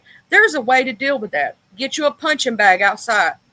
And when you feel that shit boil up, go take it out in a constructive manner and not in a destructive manner. See, it's all about how you look at things, right? It's all about how you change things. Like when you're sad, go listen to whatever.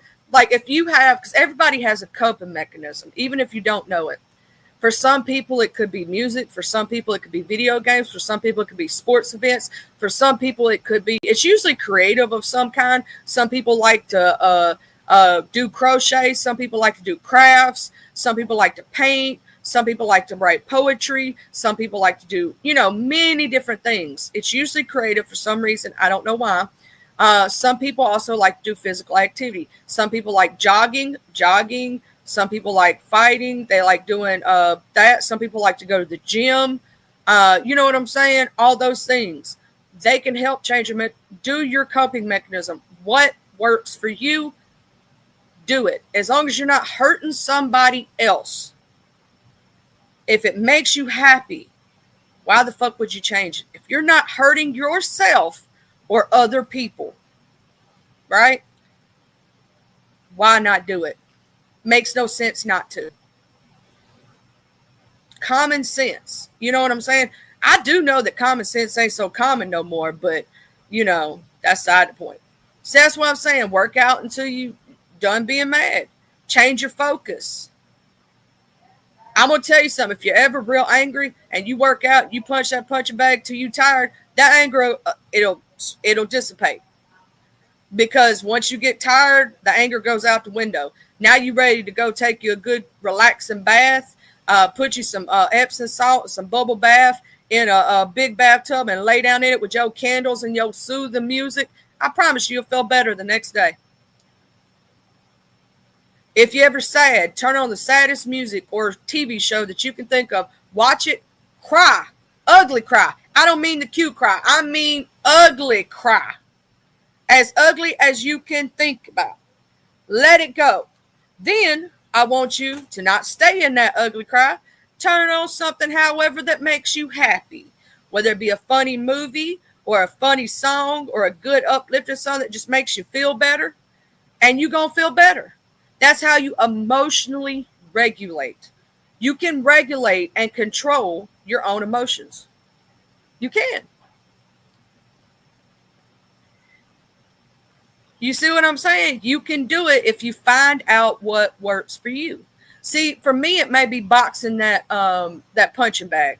For you, it could be riding a bicycle. For somebody else, it usually does with anger. It usually helps to make it come out. And somebody else, it might be going into a video game and shooting shit up.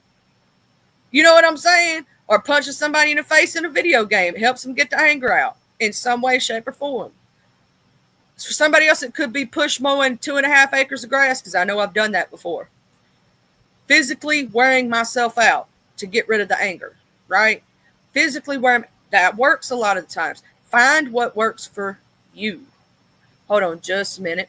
I got somebody coming in.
Okay, had to help the old people.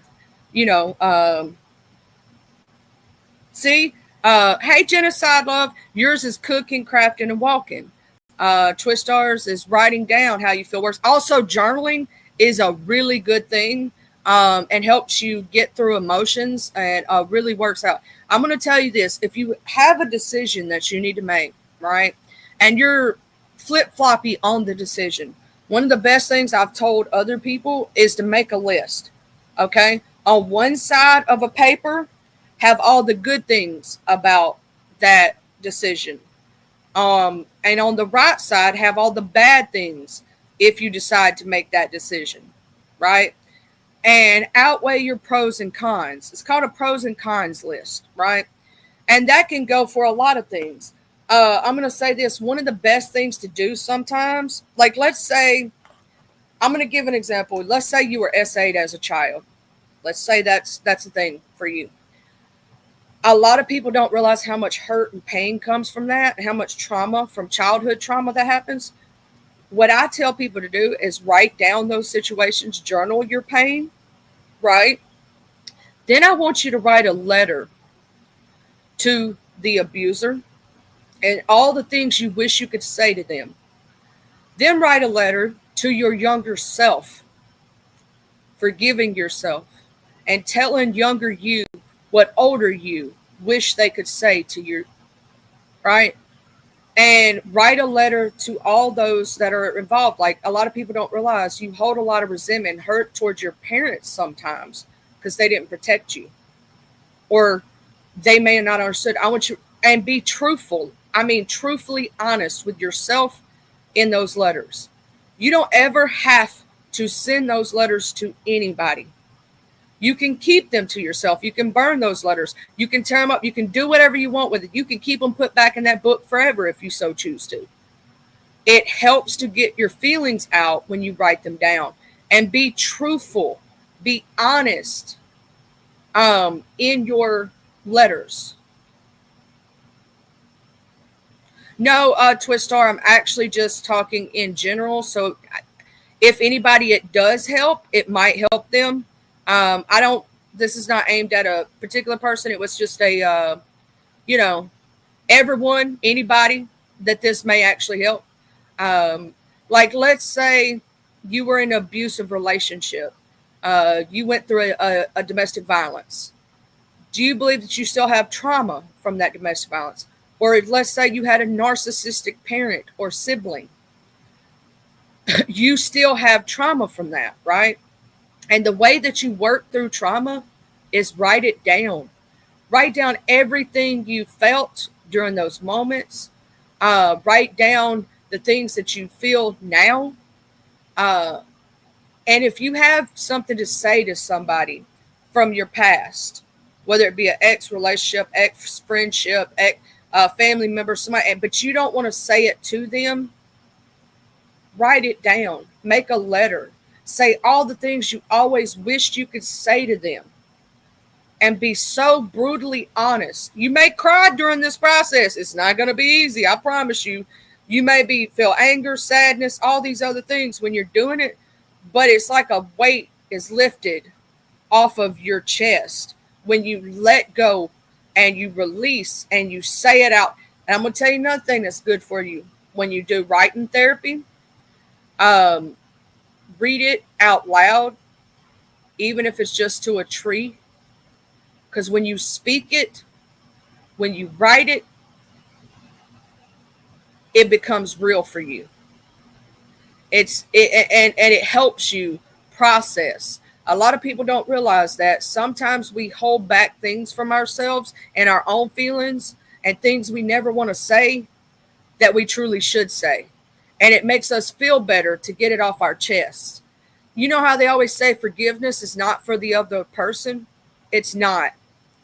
Sometimes you forgive for yourself because you're holding on to hurt. You're holding on to pain. You're holding on to anger. And it's not even hurting them, it's hurting you. But when you do that forgiveness and you let it go, you're actually helping yourself by letting it go.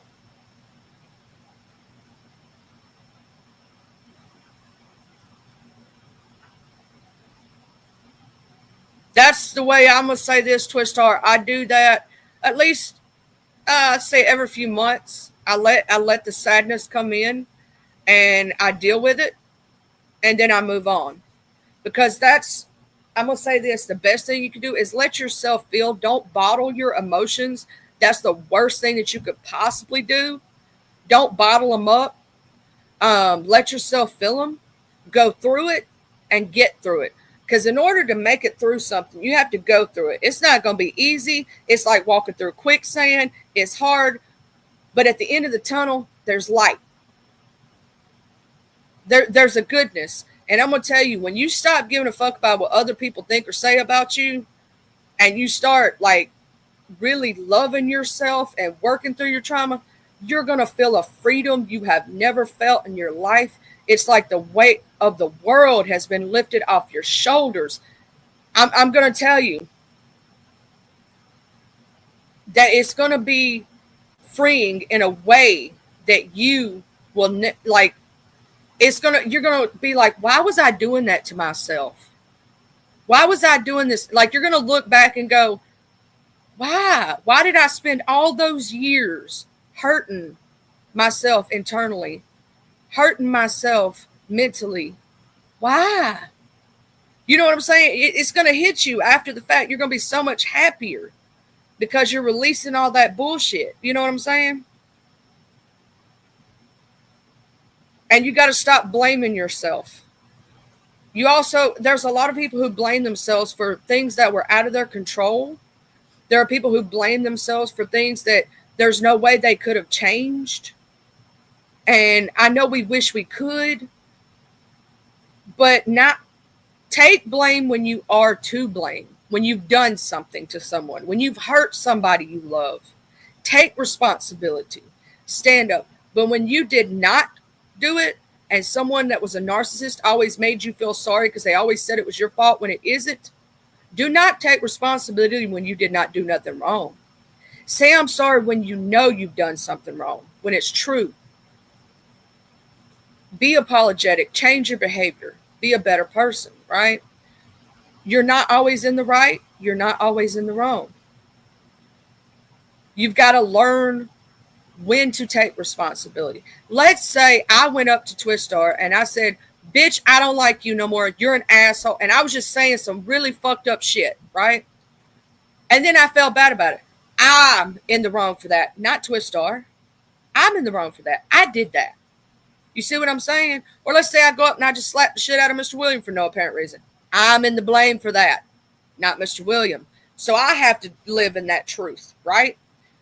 But let's say, however, right, Mr. Williams said I did that, but I didn't do that, and I know I didn't do that. I don't take responsibility for things I didn't do.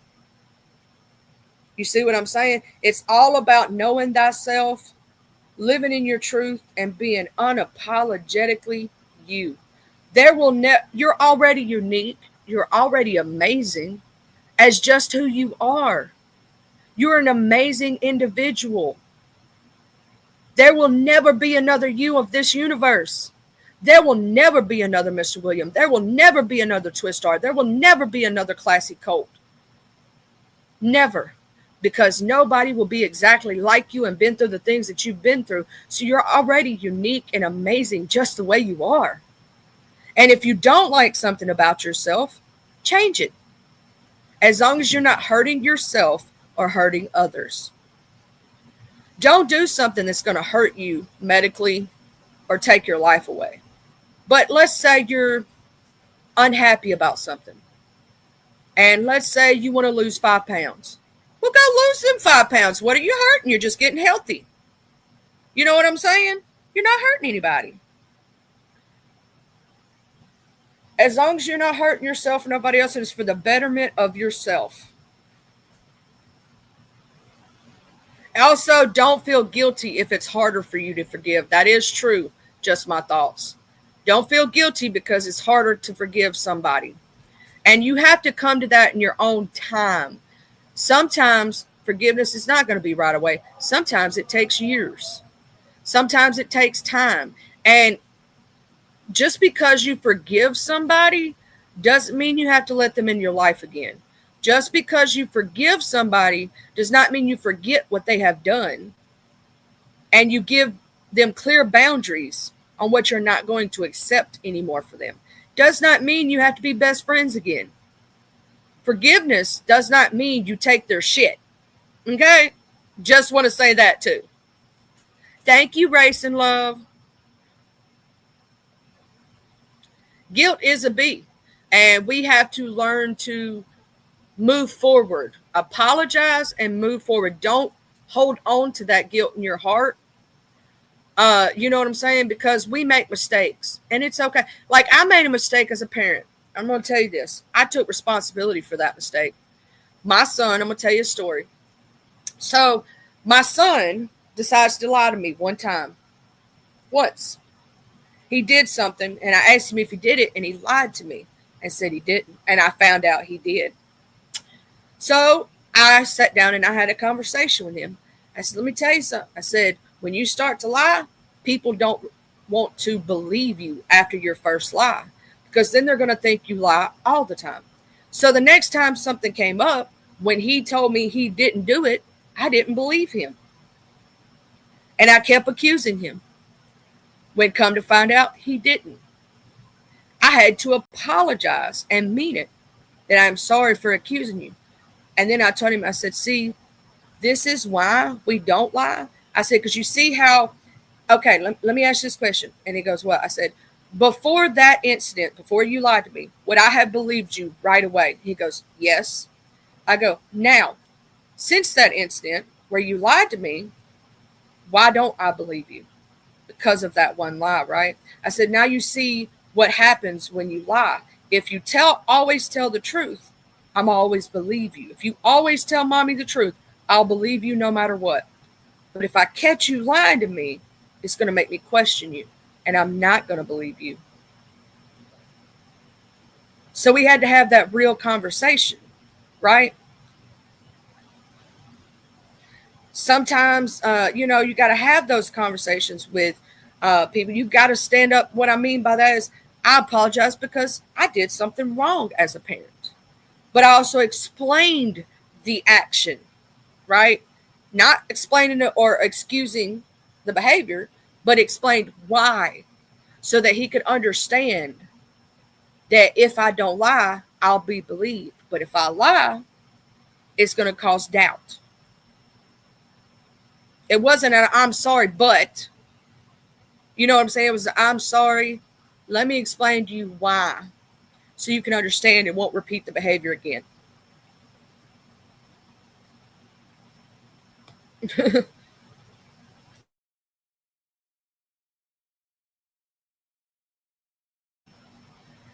That's why, a lot of parents do not admit when they're wrong. As adults, we all make mistakes, right? Sometimes we're right and sometimes we're wrong. And when you're in the wrong and you know you're in the wrong and you fucked up, don't let your pride keep you from apologizing. I'm going to tell you something. If you truly love somebody in your life, don't go to bed angry at them. Don't say hurtful words and go below the belt with a partner and somebody you love, because you may not be able to take those words back. Something I've always told people, you got to also, in a relationship, you're going to have fights. You're going to have disagreements, right? But you got to know how to fight, if that makes sense. How to argue. Never go below the belt. Y'all know how far is too far. Don't take it there, because there's certain words, when you say them, they have power and you cannot take them back. Even if you try to say I'm sorry, the pain from those words never goes away, and it fucks up your relationship. There's always going to be so much hurt from those words that you can't take them back. There are certain words, and we all know what words that you can say to somebody. Good morning, Miss Catherine. That are words you can't take back, to your partner specifically, to your mother and your father, your brother or your sister, but specifically more so I'm talking about relationships in this instance. There are certain words are too far. Some pain that is too far, don't go there. No matter how angry you are, take a step back, walk away if you have to. You know what I'm saying? You have to walk away sometimes because there are certain things that can't be forgiven. There are certain things that cause so much pain and so much anger in your relationship that that relationship will splinter, will break, and will fall apart because of that.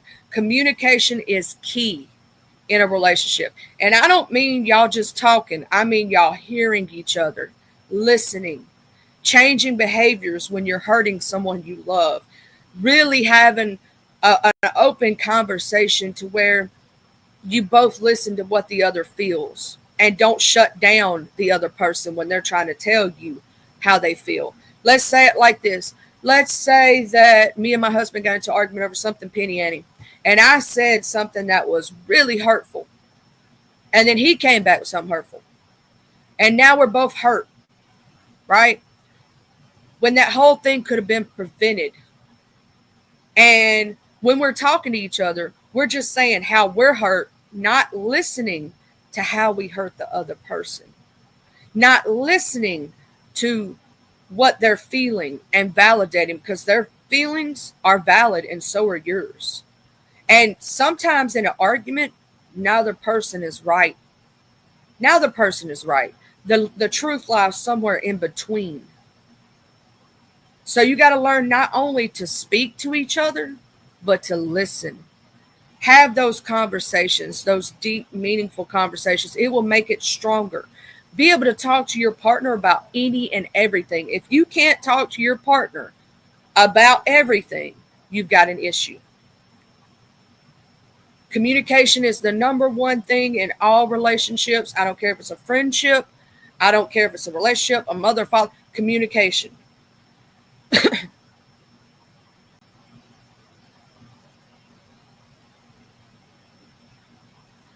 Oh, my mom and daddy been together for to be this year 39 years, next year 40 years, and that's their love language. Sometimes I think those motherfuckers fight to have makeup.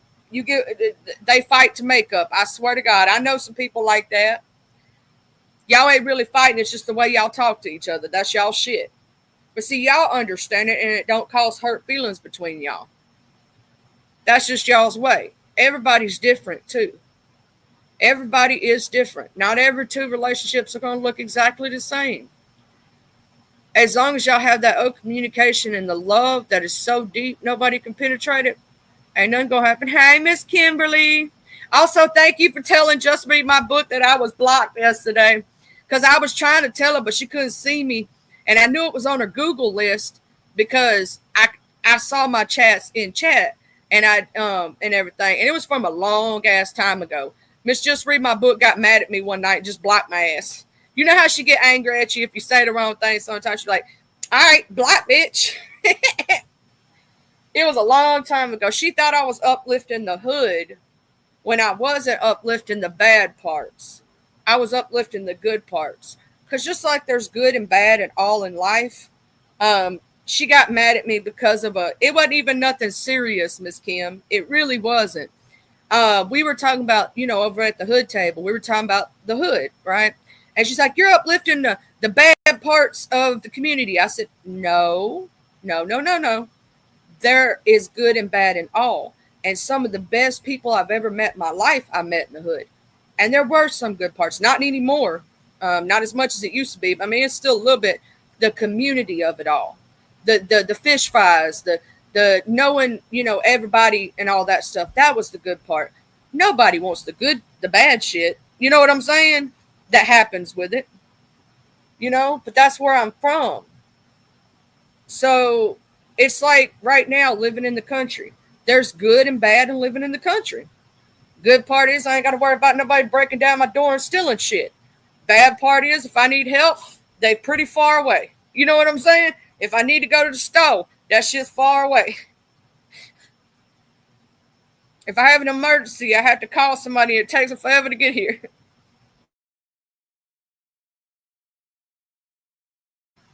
There's good and bad in everything.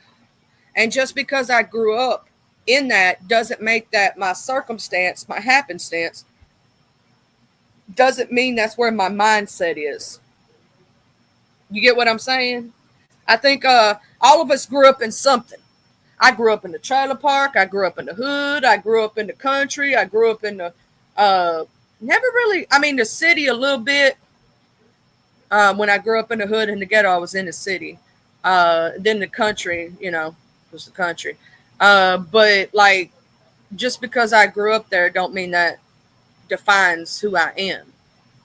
It does shape me and mold me in a way, and it taught me a lot. It taught me a lot about life. I'm gonna tell you something. If you ever grew up in the hood in your life, you'll know one thing. You'll know how to situational awareness, knowing what's going on around you. What up, Mr. Wide Earp? I hope you're doing all right this morning.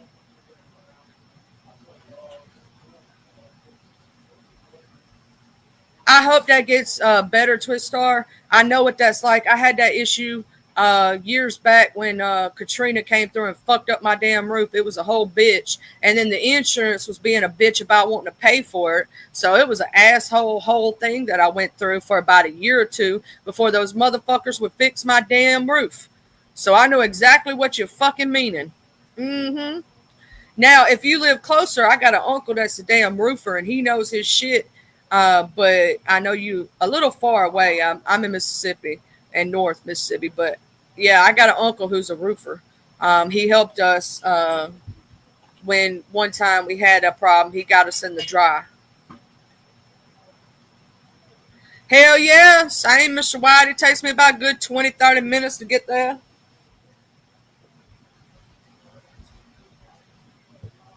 But with everything in life, I hope you get a good nap. I need one too. Twister office, get off here in a few minutes.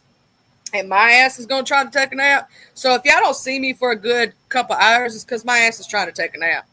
And then I got to get up and do some shit. But sometimes I need a nap, damn it. I need a nap, okay?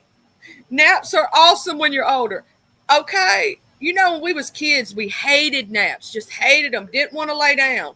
Now when you get older, you're like, I could use me a good nap right about now. I need me a good old nap, y'all. When I was little, I hated naps. Now I pray for a nap.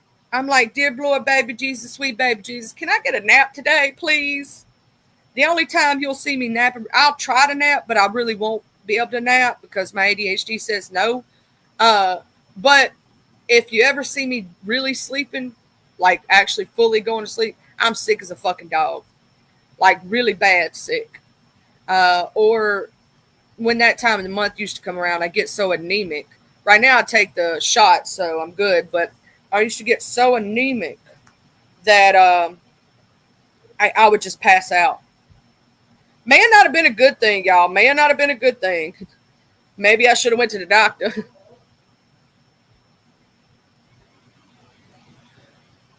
I think the only way to take care of that, Twistar, is to rejack up the porch. And that's going to be a bitch.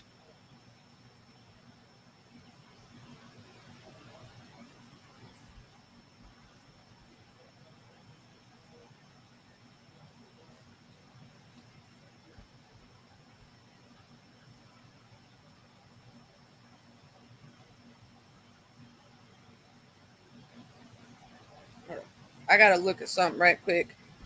So I took it. Yeah.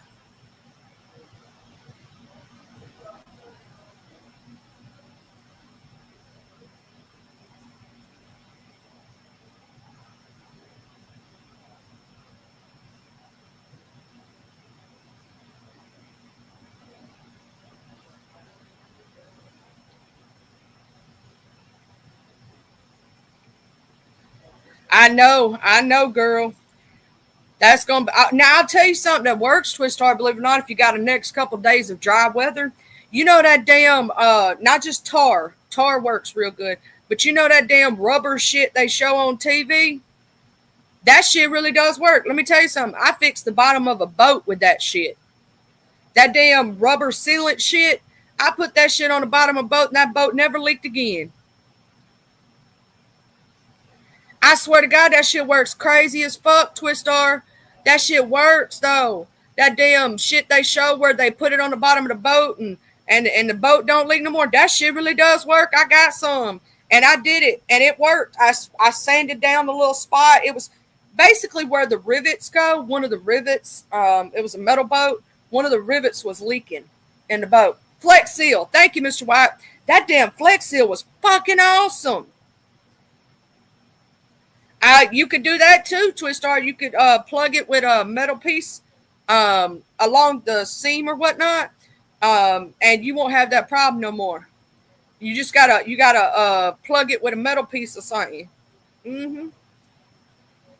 Huggies, Mr. William. I'm supposed to get off here anyway. It's about that time. And but you got this, Twistar girl. Just get you some rest because you've been up for way too many days and you need sleep. Okay, you need sleep, baby. Get you sleep or whatnot. And Miss Maureen said yes. After a while, it will start to flake off though, so make sure you redo it every couple of months. But that shit does work though, for real. But you can also take and put a metal piece on top, and you know that shit, that foam that expands. You could get that shit and put it in the cracks too. And that shit, once it seals up and starts setting, it'll stay for a while. It's called Flex Seal. Yeah. Twistar is called Flex Seal. It's like a rubber. And that shit right there, man, I promise you it's better than tar. I did tar on one of my roofs one time. It worked for a while. Tar works for a sealant too on roofs. If you don't know that, you can get tar in a bucket at pretty much any Home Depot. It's called tar. And you can put that on any hole in your roof, and that shit ain't gonna leak no more.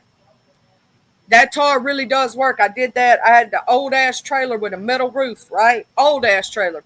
And well, let's just say that somebody unalived themselves in the trailer before I moved in and they shot a hole in the roof. And so we would have to take tar every few years and put over those holes. And it worked. They never leaked after we put the tar on them. That tar works too. Flex Seal, but if it's on top of a roof, I would suggest tar. It's going to be a bitch to work with, I'll tell you that much. Get you one of them little pans like they use for drywall, and a knife like they use for drywall, and take that tar, put it up on that roof, kind of thicken it up, but smooth it out, and you ain't gonna have half as many leaks as you think you do. Much love, beautiful. I'm fixing to get off here. I hope y'all have a good day. Miss Maureen, I'm sending you so much love. You know what I'm saying? You in my prayers, everything. Don't let no motherfucker ever get you down. Hold that head up high. And I don't know who y'all friend was that passed away, but prayers to them and their family. I saw your video of the person that passed, and so I'm praying for them and their family. Rest in peace and whatnot. And I'm going to tell you that I love y'all, and I hope y'all have the best day possible. I hope today helps somebody, and we had a good topic Tuesday, and I'll see y'all tomorrow for Wellness Wednesday. Hell, we might get back on this topic again. Shit. Hey, free side, the best side. And I just want to send y'all so much love. Y'all remember today and all days that you are loved and appreciated for everything that you do. And it ain't what somebody calls you, it's what you answer to. So as long as you don't answer to it, it don't mean nothing to you. Okay? Please go out there and wash your ass and wash your face, preferably not with the same rag, so you don't walk around this bitch with ass face. Please brush your teeth so you don't walk around this bitch with halitosis breath. And please realize that Axe spray is not all you need when it comes to deodorant. And I hope y'all have the best day ever. And I love y'all bitches. All right. Charlie out. Bye.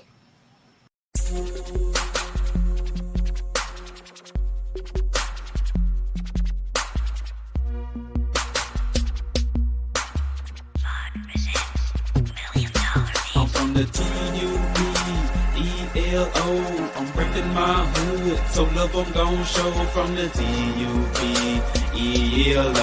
I'm reppin' my hood till the day that I go. From the T-U-B E-L-O, I'm reppin' my hood, so love I'm gon' show from the T-U-P-E-L-O, I'm reppin' my hood to the day that I go. I'm from the west side, we don't need no introduction, this was the best ride. We all big boy rolling and holding, come take a test drive. Hilldale, Evergreen, Glenkirk, Outer Street, bending every corner on the west, and that's where I'll be. Sunroof back, Captain C banging down 1800, chunking up the deuce to my post slanging down on 1800. Show no love to the ladies that's training round on 1800, making time stand still, crystalline swinging down on 1800. Watching out for them knuckleheads that be stanging round on 1800. Big rims and low pros be blanging round on 1800. Better completely change the way you're thinking about round 1800. Really hate to see you boys get left slanking around 1800. Out the street got some history, just let Captain C lay it out. If I don't finish it all on this one, let the second verse break it out. Remember the blue were promising OG standing back there by 60 deep. Bull walking, saw blue a big Anthony using P. I'm from the T-U-P-E-L-O, I'm reppin' my